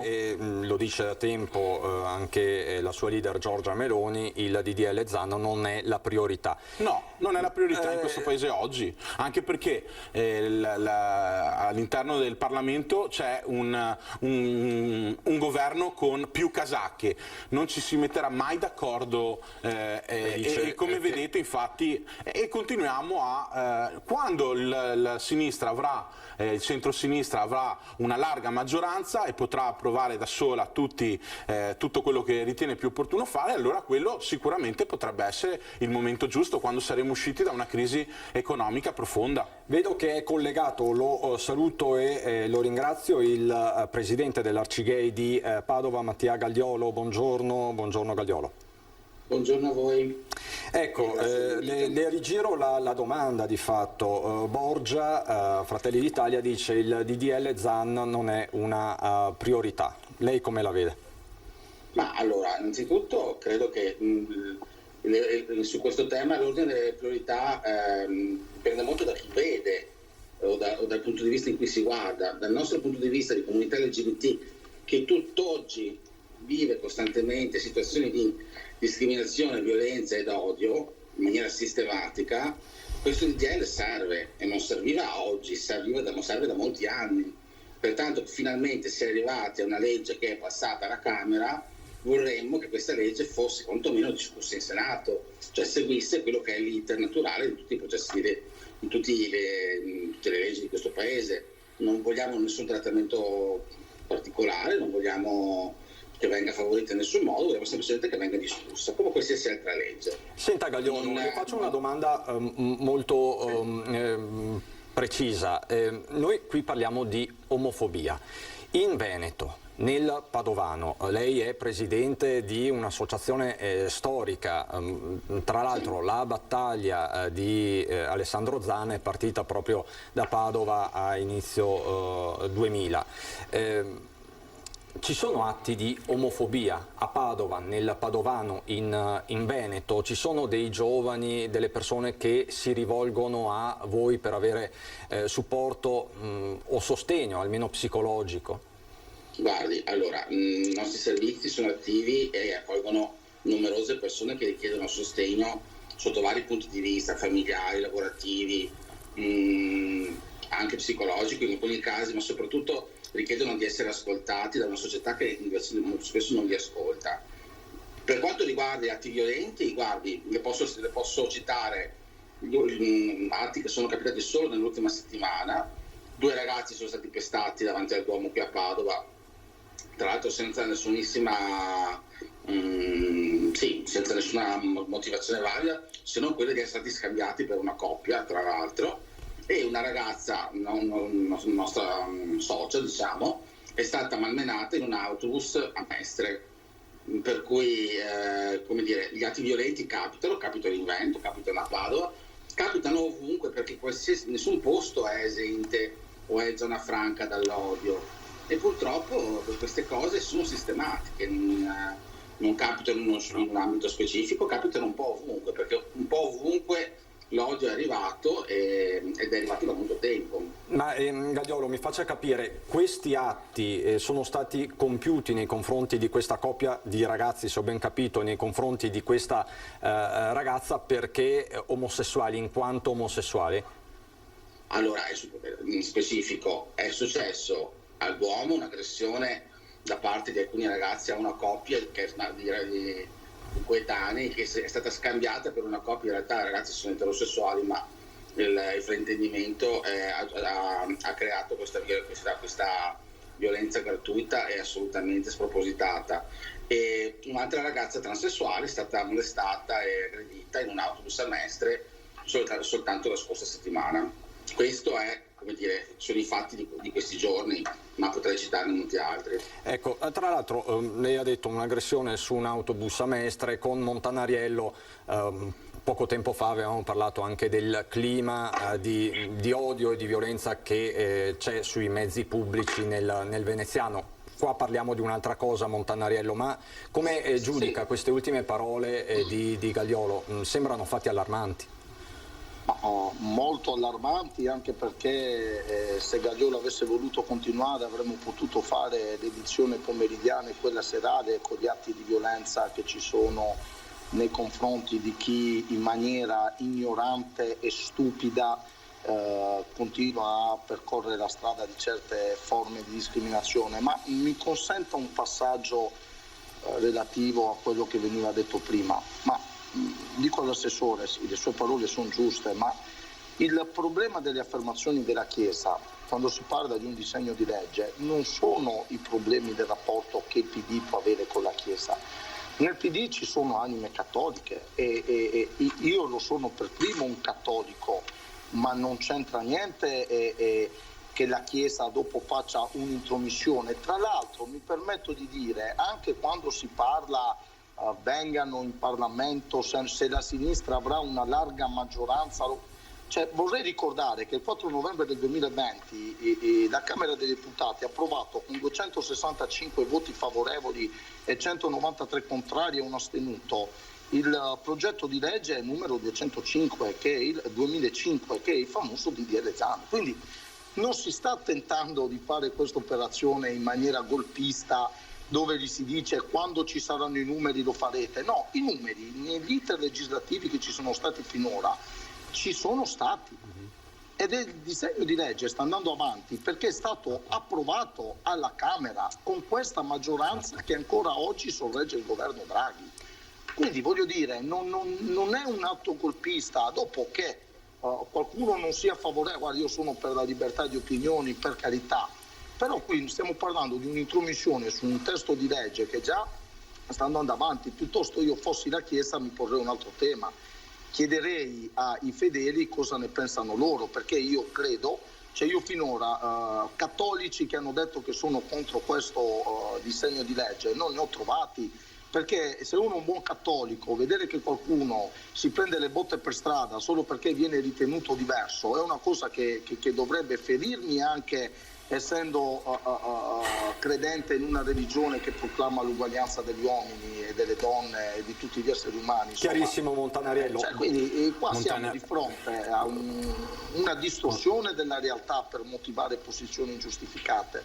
Borgia. Consigliere Montanariello, lei però sa benissimo, io ho molto rispetto delle sue battaglie, però lei sa benissimo che oggi in Senato, se c'è tutta questa discussione, deve passare alla Camera e al Senato, e sappiamo tutti che al Senato c'è qualche difficoltà con i numeri, non avete una larga maggioranza ed è proprio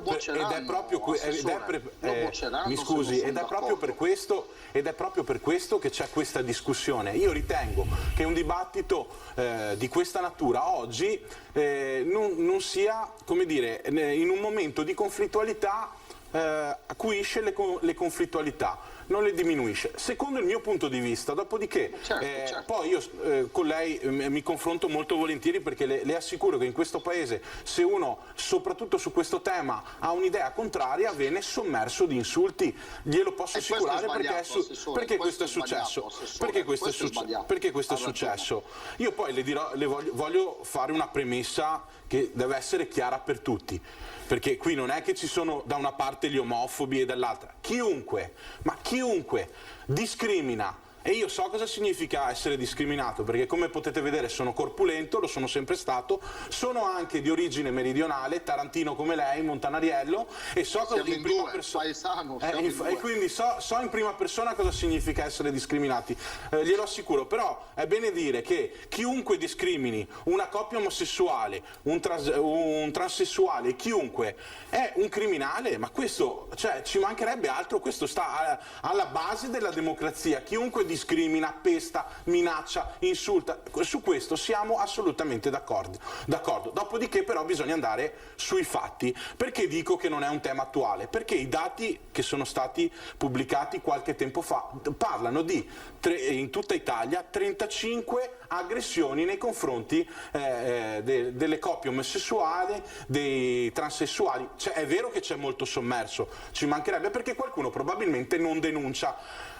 Intanto dobbiamo dire a chi non denuncia di andare a denunciare, però facciamo presente che in questo paese chi viene aggredito, a prescindere da se è omosessuale, se è bianco, se è nero, se è grasso, se è magro, non è che viene dimenticato, ci sono le leggi, ci sono le forze dell'ordine, ci sono i processi, per cui ad oggi le aggressioni non è che quelle degli omosessuali non contano, ci sono, c'è una legge. Che il DDL Zan andrebbe a introdurre un'aggravante, l'aggravante d'odio, che è già previsto dalla legge Mancino del 93. Dico bene, Galdiolo?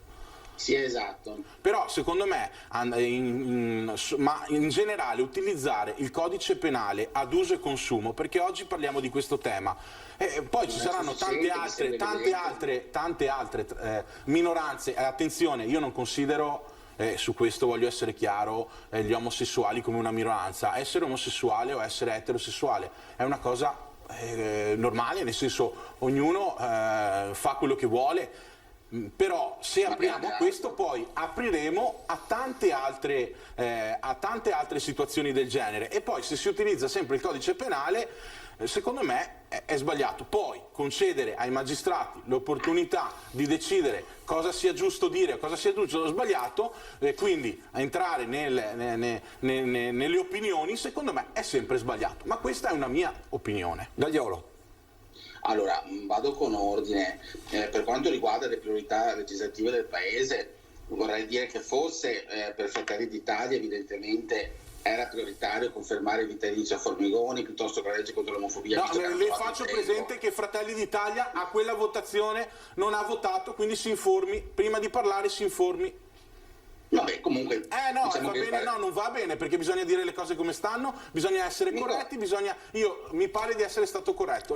Rimaniamo sul tema del DDL Zan, sull'omofobia. Allora, il DDL Zan, voglio precisare, per amor di precisione quantomeno, non va a ledere il diritto di opinione di nessuno. Si potrà continuare ad esprimere liberamente la propria opinione sulle questioni LGBT senza rischiare di incorrere in sanzioni penali o in processi. Quello che andrà a essere limitato e deve essere limitato è la concreta istigazione all'odio, che è l'unica limitazione che questa legge pone, che credo sia una una limitazione di cui questo Paese ha profondamente bisogno, perché ricordiamocelo, i crimini d'odio nascono dall'istigazione all'odio. Se non ci fosse uno sdoganamento dell'odio per omofobia, non ci sarebbero tutti questi crimini, ed è uno sdoganamento che non è di oggi, è vecchio di decenni. Io vorrei ricordare l'ex sindaco di Treviso che non secoli fa, ma pochi decenni fa, istigava la polizia etnica per i culattoni a Treviso, ok? Per cui, come dire, un'istigazione violenta a commettere crimini d'odio, ed era il sindaco di Treviso. Da lì in poi non è che le cose siano migliorate. Tutt'oggi i social sono pregni di istigazioni concrete a commettere crimini d'odio verso le persone LGBT. Poi non ci stupiamo se le persone concretamente questi crimini li compiono. Sulla questione delle denunce, cosa vuole? La nostra è una comunità che ha tutt'oggi grossi problemi di visibilità in molti casi i crimini sono anche di lieve natura, per cui non vanno spesso a prestarsi a denunce, ma sono discriminazioni e soprusi che molto spesso la nostra comunità non denuncia, per cui numericamente ci sta che i dati non siano così eclatanti. Però vorrei ricordare che fino a pochi decenni fa neanche i crimini contro le donne avevano numeri così emblematici. Invece tuttora, con una cultura della denuncia più spinta, abbiamo numeri molto più vicini alla realtà. Lei dice, Gagliolo, se c'è la legge, magari tante persone che fino a questo momento si vergognavano o avevano particolari ritrosie potrebbero farsi avanti con maggiore convinzione. Questo. Guardi, le faccio un esempio. La ragazza che ho citato prima, che è stata aggredita sull'autobus a Mestre, quando è andata a fare la denuncia, i carabinieri stessi l'hanno sconsigliata da denunciare. Pertanto, non c'è neanche una cultura della denuncia per le forze dell'ordine per quanto riguarda i casi di omofobia. Ma sulla base di cosa? Perché sarebbe grave questo. È molto grave. È molto grave, infatti. Ma sulla base di cosa non avrebbe... Non è stata creduta, credo, e il fatto è stato considerato non di gravità tale da prestarsi una denuncia. Non le è stato impedito di denunciare, è stato sconsigliato di denunciare. Sconsigliato. Per capire, è stata quindi un'aggressione, quello che le è stato riportato, uno strattonamento, Strattonamenti, insulti, diciamo un'aggressione non violentissima, però sicuramente tale da turbare la ragazza, se poi è andata a fare la denuncia. Montanariello, è rimasto con noi Montanariello, perché so che... Sì, ecco, ha detto una cosa particolarmente grave, Gagliolo, ha riportato un fatto. Lei cosa si sente di dire?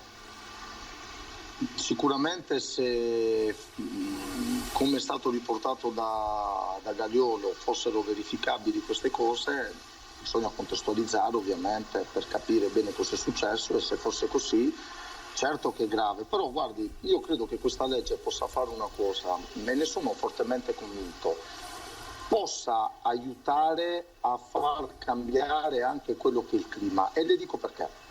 Abbiamo visto in alcuni casi che quando ci sono queste forme di discriminazione è anche difficile a volte denunciarle, perché denunciarle comunque vuol dire portare all'interno del proprio contesto familiare il fatto di aver subito questa discriminazione, dover affrontare il tema che spesso non è facile con le famiglie o altro, anche altro errore questo, perché dovrebbe essere una cosa naturale, però purtroppo avviene. E ci sono casi dove dopo la persona discriminata si chiude in se stessa, e dopo c'è anche qualcuno che si è suicidato per questo. Quindi voglio dire, non tutti hanno il coraggio di affrontare chi li bullizza.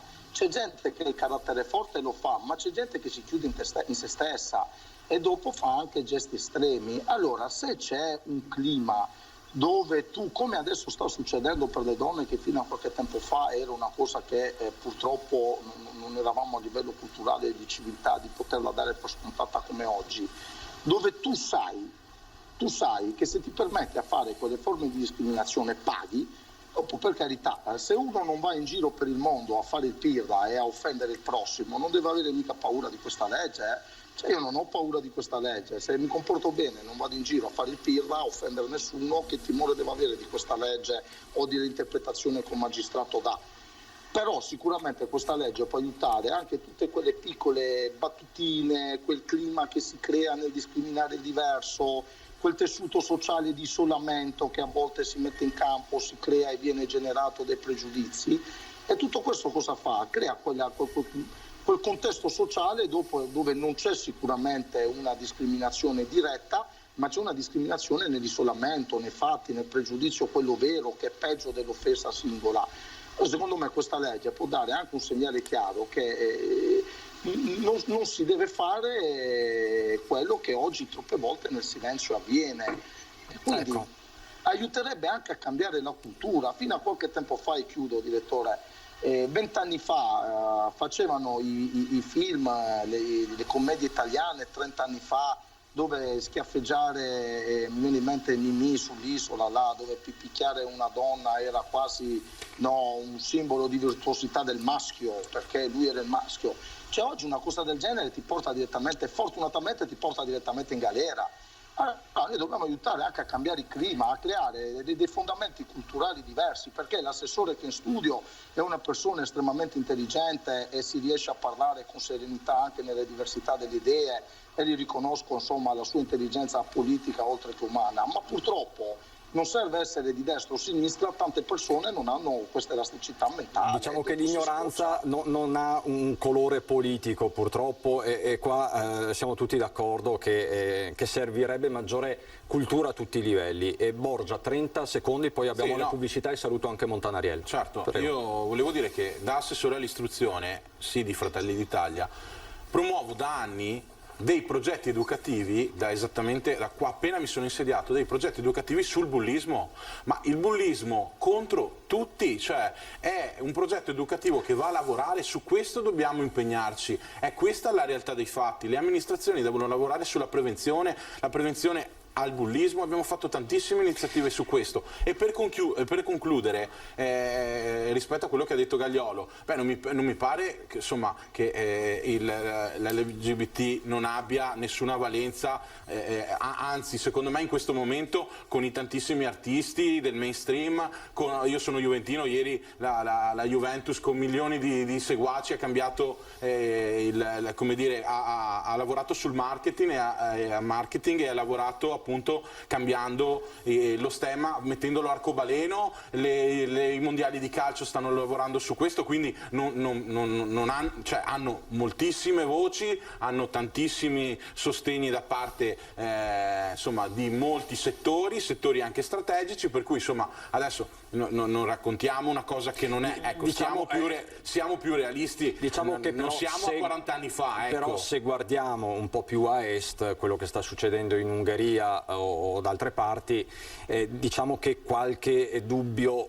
ci viene, nel senso lo stesso Draghi certo, ieri... Ma che noi dobbiamo discutere di una legge che, certo, va nel nostro paese e soprattutto le abitudini, le usanze, stiamo parlando certo. di rispetto. In Italia non credo che siamo un paese omofobo, anzi c'è molto rispetto tra le parti, per cui insomma però è un momento difficile di discussione e continuare ad aggiungere polemiche su polemiche non aiuta nessuno. E sarà sicuramente una lunga estate calda da questo certo. punto di vista. Montanariello, so che deve andare, già l'ho trattenuta oltre il limite consentito, la ringrazio, ci vediamo presto, grazie quindi a Jonathan. Ringrazio io voi per l'invito e saluto gli ospiti e telespettatori. A presto, grazie consigliere. Gagliolo resta con noi, Gagliolo anche dopo la certo. pubblicità, perfetto, quindi ci ritroviamo subito dopo la pubblicità con Borgia, Gagliolo e arrivano altri ospiti, a fra poco.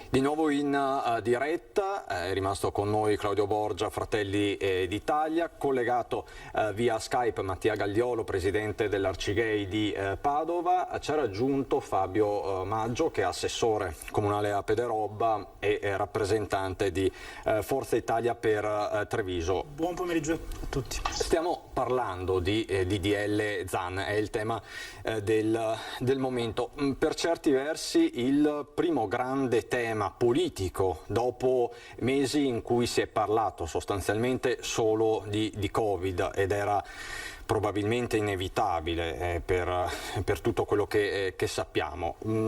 Su questo disegno di legge contro l'omotransfobia si è balcanizzato il dibattito politico dopo la nota della Santa Sede al governo italiano, nota del 17 giugno, ma che è emersa solo in questi giorni ed è stata confermata dal Vaticano. Un atto inedito al di là dei giudizi, perché di fatto da tempo non succedeva, forse non era mai successo che la città del Vaticano contestasse allo Stato italiano un disegno di legge e invocasse la violazione del concordato. Chiedo a Fabio Maggio la sua posizione. Abbiamo sentito Borgia, la voce che arriva quindi da destra, da Fratelli d'Italia, Jonathan Montanariello del Partito Democratico, che è stato con noi fino a poco fa. Vorrei sentire la sua posizione da liberale, perché lei si professa tale, Maggio.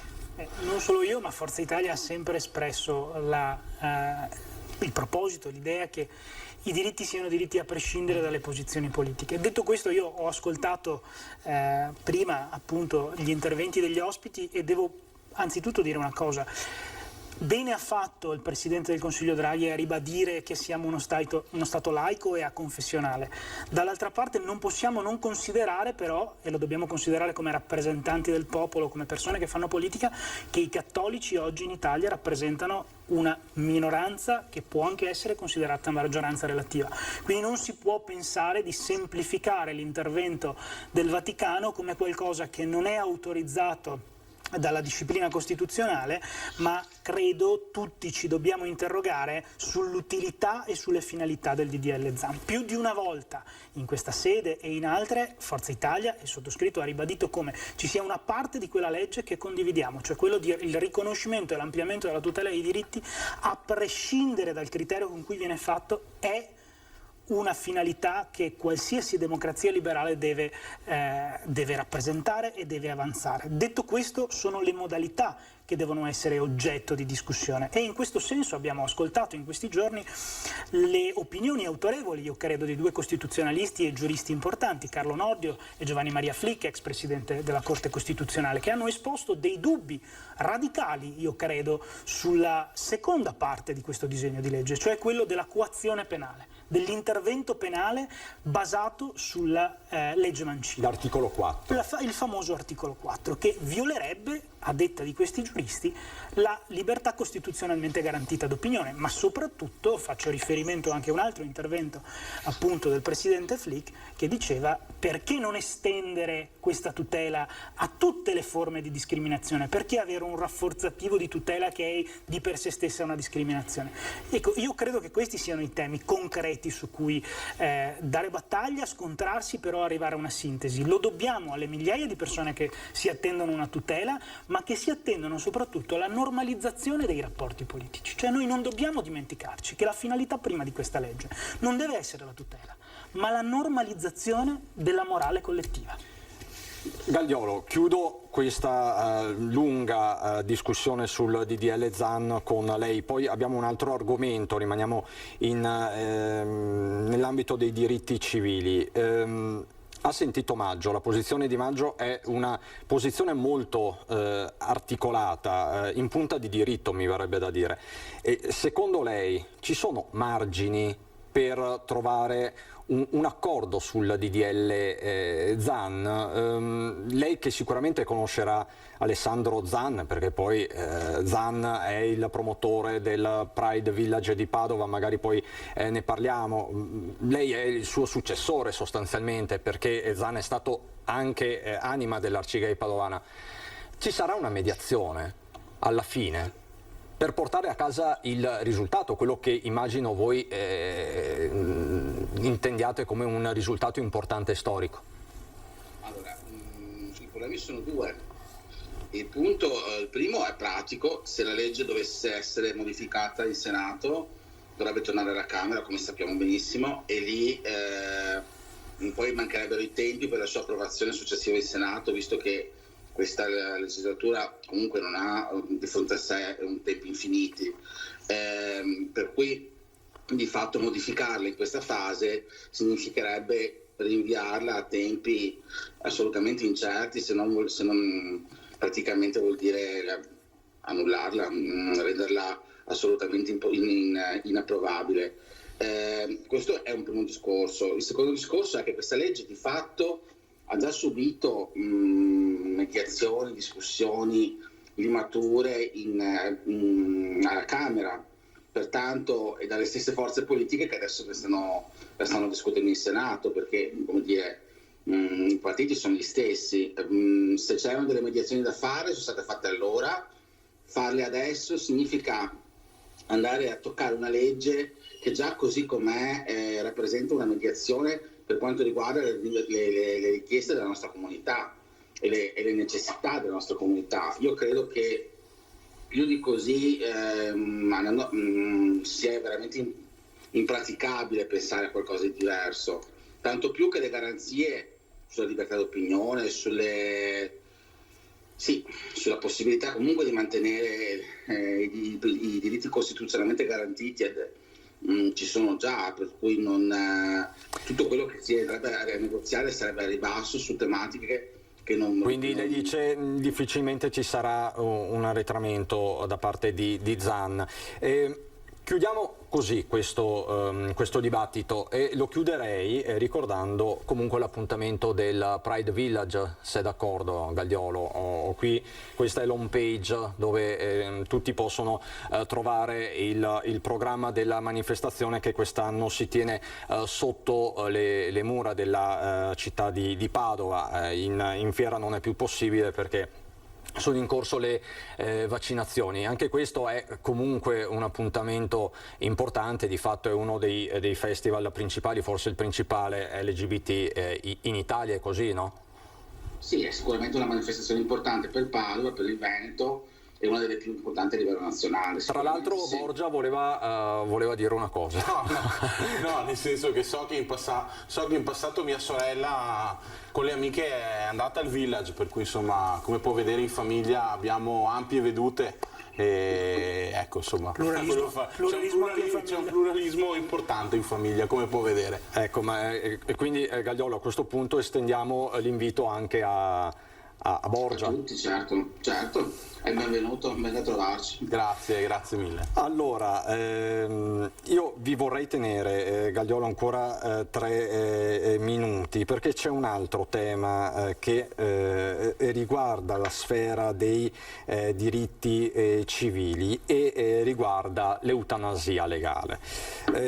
In questi giorni, in queste settimane vi abbiamo raccontato la storia di quella ragazza feltrina che appunto è in stato vegetativo. La famiglia chiede appunto che sia traghettata verso il fine vita, sostanzialmente. È stata trasferita da Feltre a Vipiteno. Questo ha aperto di fatto il fronte, un caso che ricorda molto quello di Eluana Englaro.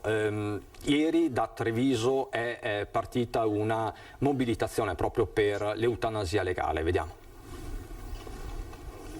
Batto insieme a mio marito contro muri di cemento. Sono le parole di Genzianella, la mamma della giovane Samantha D'Inca, che da mesi giace in stato vegetativo in un letto del reparto di cardiologia dell'ospedale di Feltre. Ora, nonostante il rifiuto all'accanimento terapeutico da sempre espresso dalla ragazza, ma solo a voce e dai genitori, il comitato etico ha disposto un nuovo percorso riabilitativo a Vipiteno e la ragazza è stata trasferita. Anche per Samantha il rischio è di un nuovo caso Englaro e così da oggi la battaglia del comitato per il referendum sull'eutanasia legale si fa ancora più forte. La Corte Costituzionale ha chiesto al Parlamento di fare una legge, il Parlamento non vuole farla e quindi non resta che intervenire sull'articolo 579 del Codice Penale. Un articolo che oggi nega ai malati terminali la possibilità di essere accompagnati alla fine della vita e condanna il carcere chi li aiuta a farlo. Il Comitato Trevigiano ha annunciato una manifestazione nazionale, banchetti al mercato e nelle piazze per raccogliere firme fino a settembre. Vediamo anche oggi con l'intervento della Chiesa sul disegno di legge Zan si toccano molte sensibilità. È anche vero però che bisogna prendere atto che i cittadini ormai hanno maturato una chiarissima consapevolezza sul fatto che bisogna essere liberi anche di morire con dignità.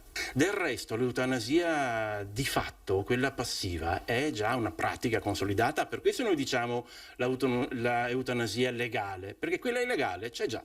Ed anche a Treviso stanno arrivando richieste di informazioni proprio in questa direzione. Ci sono parecchie persone che chiedono informazioni sul percorso che si può fare per arrivare a una conclusione della vita dignitosa. Questo è il servizio di Anna De Roberto, anche questo è un tema e vedete come gli stessi proponenti colleghino questa tematica, quella del DDL Zan, perché parliamo appunto di leggi che toccano diverse sensibilità e toccano la coscienza di ciascuno. Gagliolo, vorrei un commento da lei su questa partita. Guardi, io non sono un esperto di fine vita, io sono esperto, quello che posso dire è che dei nostri corpi siamo gli unici proprietari. Se decidiamo che in quel momento è più dignitoso morire con consapevolezza, lo Stato non dovrebbe fare un passo indietro, dovrebbe lasciare ai cittadini la possibilità di scegliere per cosa è meglio per se stessi. È necessario che anche su questo tema il nostro Paese faccia un passo in avanti e riconosca un diritto fondamentale, quello della morte, con dignità e decoro, perché in nessun altro modo si può definire questo tipo di situazione. Credo che cambiare questa legge sia assolutamente fondamentale, in effetti. Vorrei il parere di Fabio Maggio. Ma credo che questo sia l'ennesimo esempio in cui la politica forse dovrebbe fare 2 passi indietro prima di parlare, considerate le sensibilità e le situazioni soggettive che si vanno a toccare. Purtroppo, come nel caso del DDL Zan, l'esasperazione partitico-politica su questo tema rischia di non far trattare alla politica la questione con il dettaglio giuridico e con la precisione che è necessaria. Noi oggi abbiamo delle norme molto chiare sulle disposizioni anticipate di trattamento che sono un'ottima base legale da cui partire, e credo che la discussione debba essere condotta, ripeto, con rispetto, precisione e grande senso di responsabilità da parte della politica, per arrivare finalmente a un quadro giuridico che ci avvicini. Le cosiddette DAT, che forse ancora si conoscono poco per certi versi, perché su questo c'è da fare un'importante opera di sensibilizzazione, forse. Credo che sia mancata un'opera di sensibilizzazione, anche perché è stato un passaggio, come dire, anche recente, se vogliamo, che ci ha avvicinato alla legislazione comune europea su questo tema, però credo che oggi quella sia la base di partenza per riuscire ad arrivare poi alla definizione di modalità di trattamento, perché di questo stiamo parlando. Mi dicono che c'è anche Vivian Moro collegata. Vivian Moro, che è assessore comunale a Roncade. Vorrei anche da Moro un'opinione su questo tema che si sta ponendo all'attenzione dell'opinione pubblica. Moro.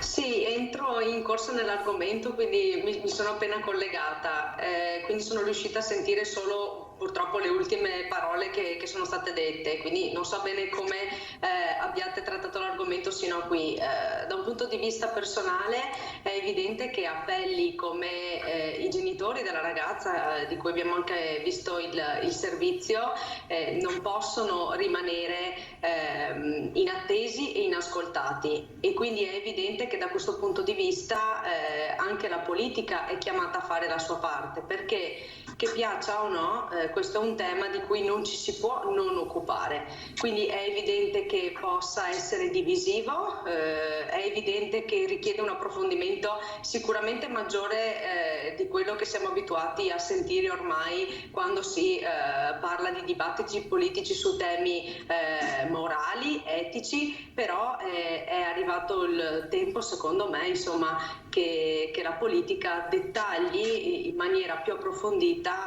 questo tema.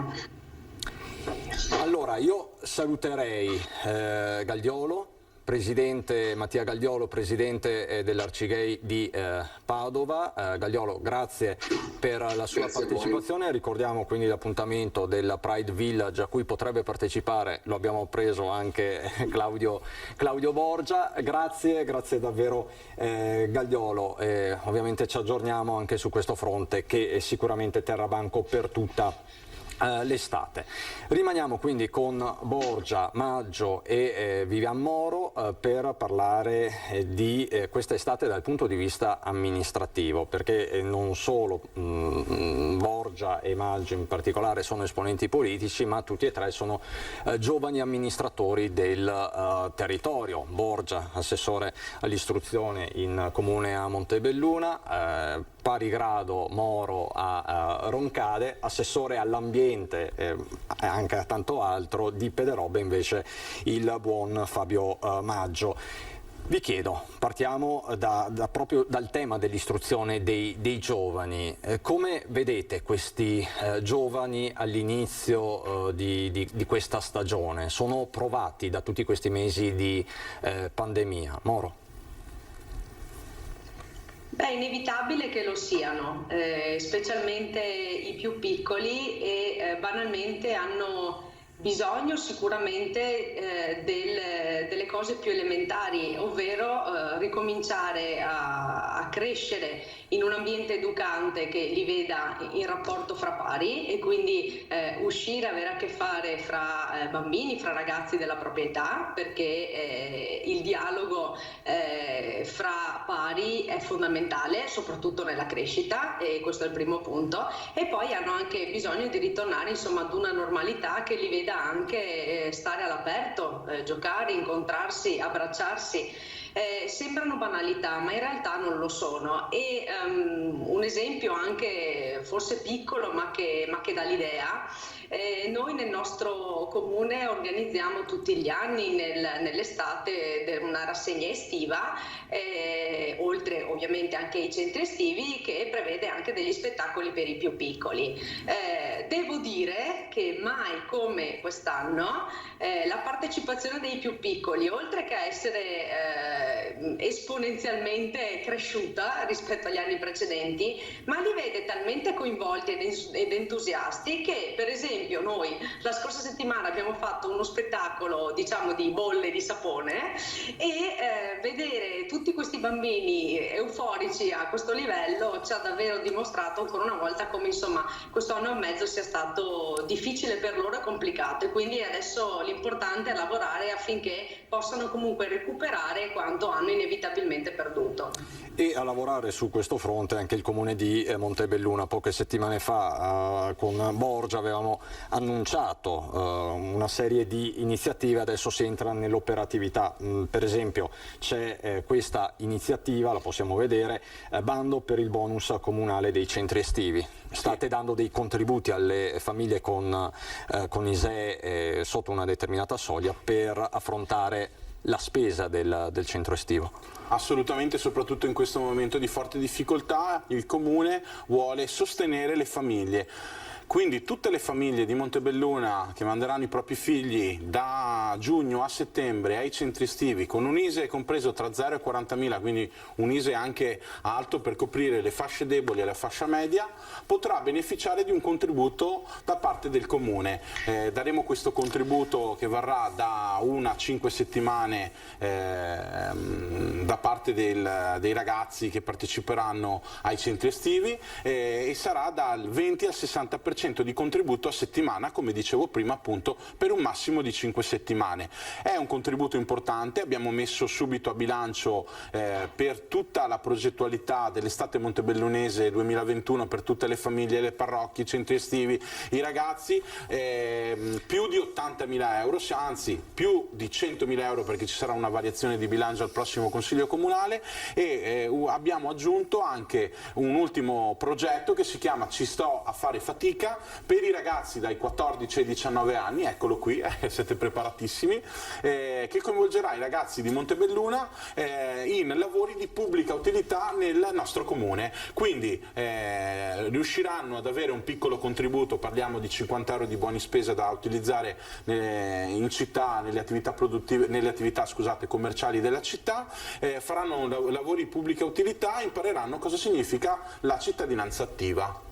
Quindi quando io mi incavolo, ieri come dicevo in un post mi sono incavolato perché ho visto quel muro della chiesa imbrattato, mi incavolo perché lavoriamo tantissimo sulla prevenzione, sulle progettualità, lavoriamo su ovviamente le scuole sicure, i vigili fanno i controlli, c'è il controllo di vicinato e dopodiché purtroppo succedono episodi come questo, quindi un amministratore può anche perdere la pazienza. E ha perso la pazienza nei giorni scorsi di sicuro la sindaca di Roncade, Pieranna Zottarelli, mi rivolgo a Vivian Moro che è sua assessore, perché nei giorni scorsi, lo abbiamo raccontato anche nei nostri telegiornali, gli asili di Roncade, poi anche della zona di Quarto d'Altino, sono stati oggetto di una serie di raid da parte di malviventi, ladri, non so come definirli, che hanno anche asportato del cibo. Questo ha provocato anche lo stop temporaneo delle varie attività. Avevamo raccolto lo sfogo della sindaca Zottarelli. Moro, com'è la situazione adesso? Ci sono novità anche sul fronte dell'indagine, se lo può dire ovviamente.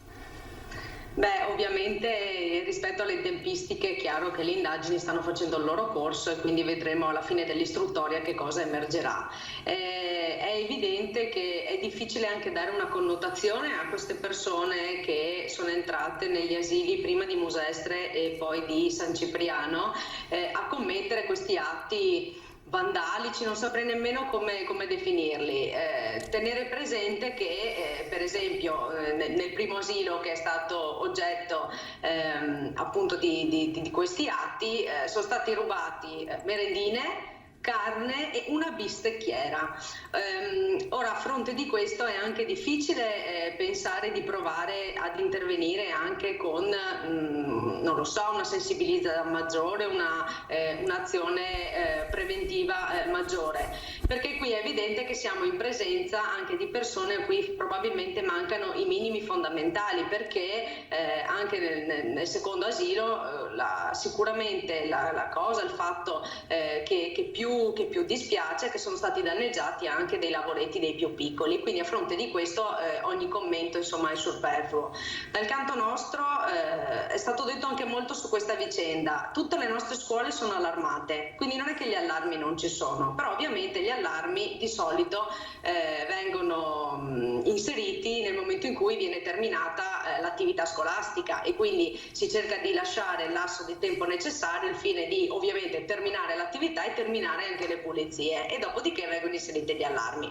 Abbiamo quindi chiesto intanto, mentre sono in corso le indagini, ovviamente di prolungare maggiormente il tempo dell'allarme, però la cosa su cui insomma io inviterei un po' tutti a riflettere è che a fronte di fatti come questi la reazione di alcune persone mi ha lasciata un po' sgomenta, perché diciamo non si condannava tanto l'atto in sé quanto il fatto che a scuola non ci fossero le telecamere. Io penso che di base forse ci siamo disabituati a pensare che c'è una responsabilità individuale in questo mondo e che se una persona sbaglia deve pagare, e quindi questo secondo me è l'elemento che non dobbiamo dimenticarci, su cui purtroppo questo paese ha ancora molto da lavorare. Anche perché se dobbiamo abituarci a un grande fratello diffuso c'è qualche problemino, insomma, ecco, questo va detto.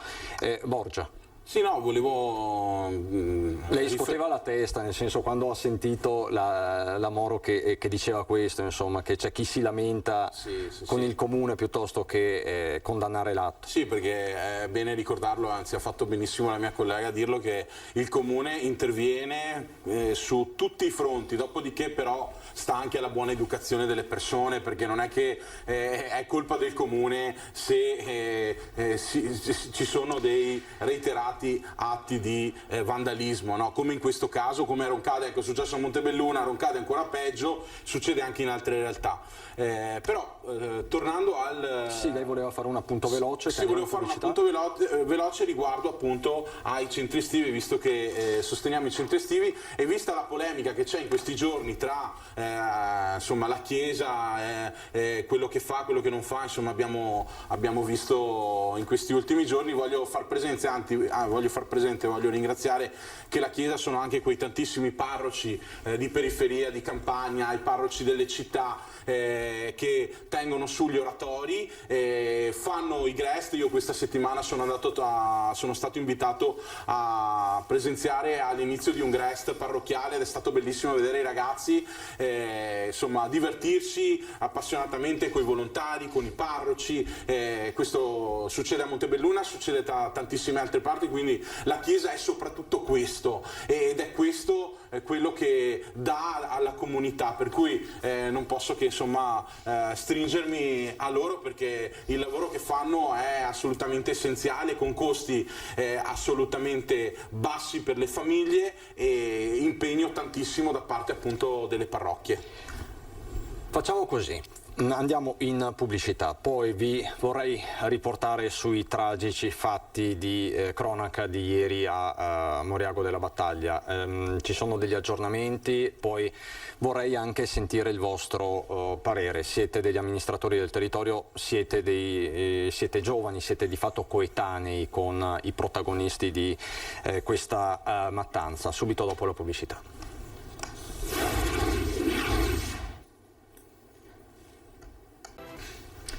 Di nuovo in studio per l'ultima parte della nostra diretta, che abbiamo aperto con i tragici fatti di Moriago della Battaglia, la mattanza, l'uccisione di ieri in riva al Piave, all'isola dei morti, dove questa giovane che vedete nelle immagini, Elisa Campeol, è stata accoltellata da un coetaneo, un uomo di 34 anni originario di Col San Martino, Fabrizio Biscaro, che dopo poche ore si è costituito in caserma a Valdobbiadene.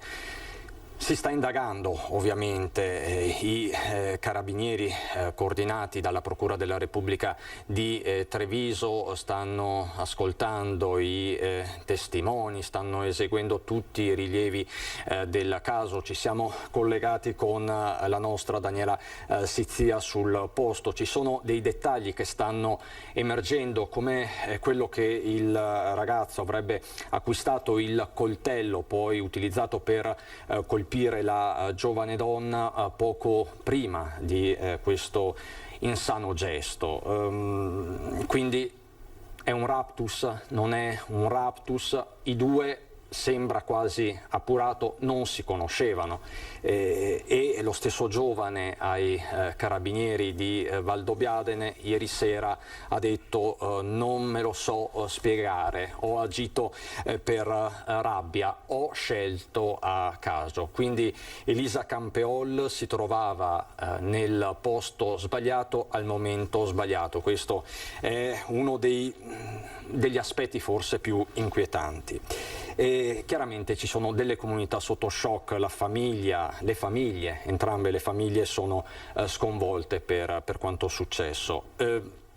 I sindaci, anche in questo caso, sono in prima linea per fare scudo attorno alla famiglia, per cercare anche di dare un senso al dolore, di trovare una spiegazione.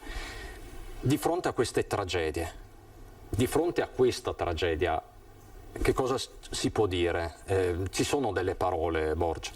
Purtroppo in situazioni come queste si trovano a fatica le parole, e io quando ho letto ieri l'articolo sono rimasto veramente esterrefatto e ho pensato subito alla famiglia della vittima, perché insomma il pensiero è andato subito lì, alla vittima, alla famiglia della vittima, anche perché sentire le parole poi dell'assassino, perché di questo stiamo parlando, perché nessuna patologia può giustificare purtroppo questo atto, che è un atto veramente contro ogni, come dire, possibile immaginario, nel senso che è veramente una cosa bruttissima, ma a prescindere da questo le parole appunto dell'assassino sono quelle che ha scelto a caso, quindi non oso immaginare come può vivere la famiglia tutto questo. Quindi è stata scelta a caso, è stata uccisa in un modo efferato.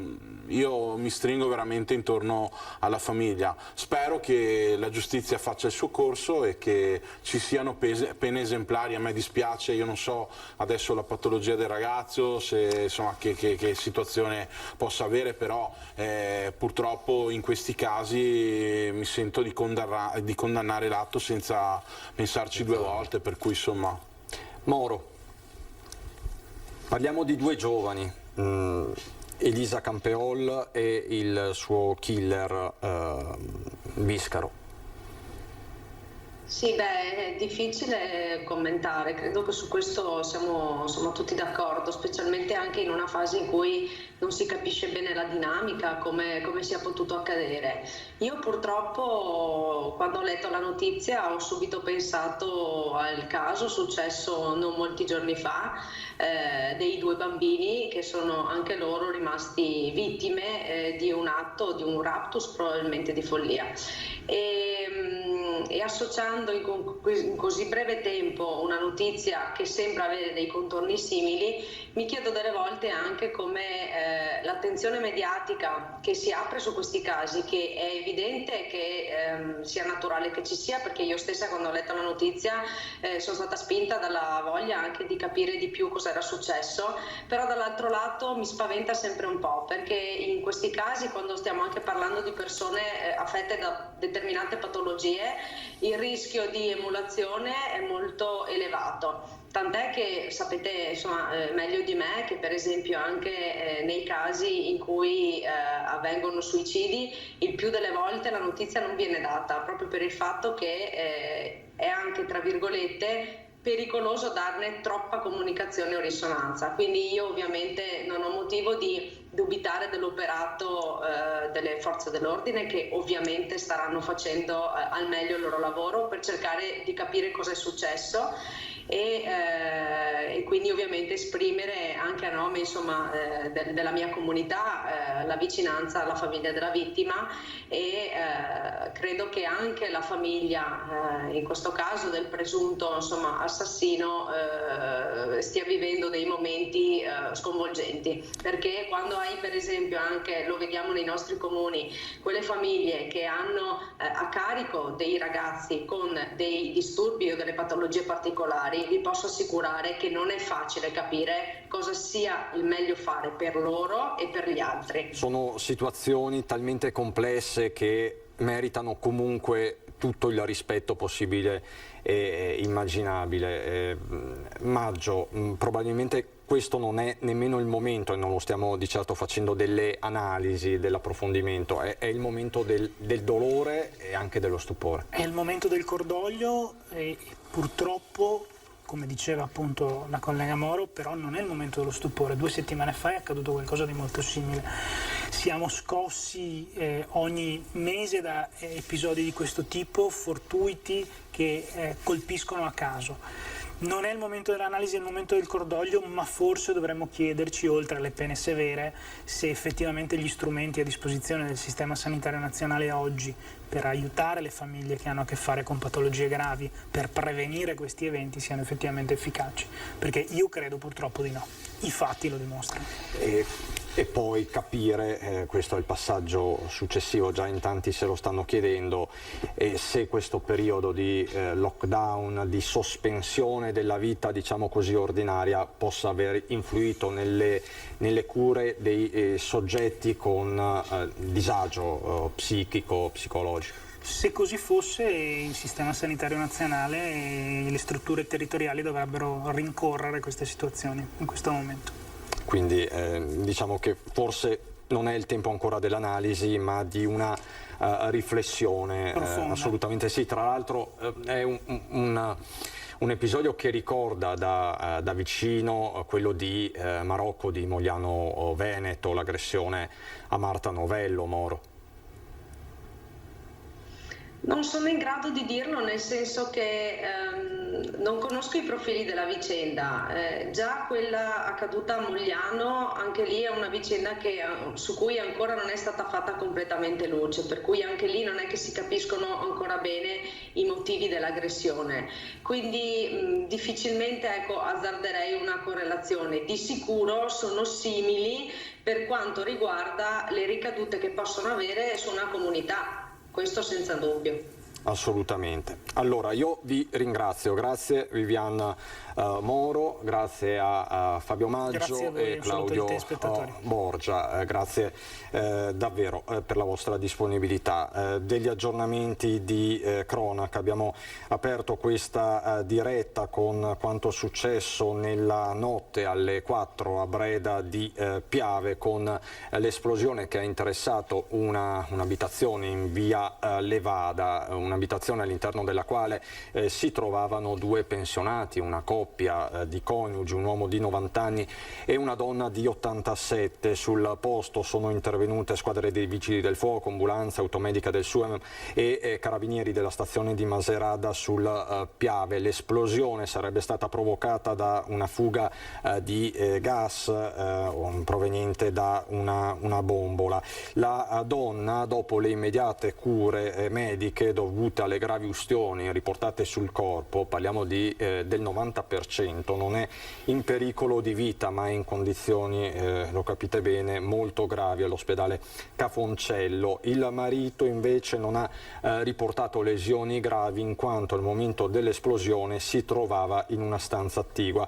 I 2 anziani sono stati soccorsi inizialmente dai figli che abitano nelle vicinanze. Al loro arrivo i vigili del fuoco di Treviso hanno intercettato, chiuso e e messo in sicurezza la bombola di DGPL che era sotto le macerie, che sarebbe appunto stata la causa della deflagrazione. Queste le immagini che avete visto messe a disposizione dai vigili del fuoco. E c'è stata una tragedia poi ieri sera, anche di questa vi abbiamo dato conto, a Portogruaro, l'ennesimo incidente sulle strade del Veneto orientale. Il bilancio è pesante, un uomo morto, un uomo di 25 anni, grave la donna che si trova in coma e ferite riportate anche dai figli di quest'ultima. Cos'è successo? Ci troviamo sulla Jesolana, all'altezza di Luguniana di Portogruaro, verso le 23:30, quando l'auto, una Peugeot 206, carambola di fatto nel campo che costeggia la strada, un malore, una distrazione, al momento non si sa, quindi lo schianto, la morte dell'uomo. Sul posto ovviamente una task force di uomini e mezzi, ne abbiamo parlato anche con i sindaci del Veneto orientale all'inizio di questa diretta. Resta il problema di molte arterie su questo lembo, diciamo così, di Veneto, quindi San Donà, San Stino di Livenza, Portogruaro, un problema che riguarda anche il tratto di A4, dove ieri ci sono stati anche pesanti disagi derivanti da un tir che ha perso di fatto le ruote. Questa la situazione. Vi do anche un aggiornamento velocissimo sul fronte delle vaccinazioni, perché sono state 47.000 le dosi somministrate nelle 24 ore in Veneto. Abbiamo superato le 3.800.000 dosi, andiamo verso i 4 milioni, 2 milioni e mezzo i veneti che hanno ricevuto una prima dose, 1.300.000 i cicli completati. Sappiamo che nelle prossime settimane ci saranno delle consegne, ci saranno meno consegne di vaccino per 2 settimane tra il 1° di luglio e il 15 di luglio, quindi probabilmente vedremo un dato diverso, non 40 o 50.000 vaccinazioni in 24 ore, ma ci assesteremo con ogni probabilità, come ha annunciato anche il governatore Zaia ieri nell'ultima conferenza stampa dall'unità di crisi di Marghera, sui 30-35.000 sieri somministrati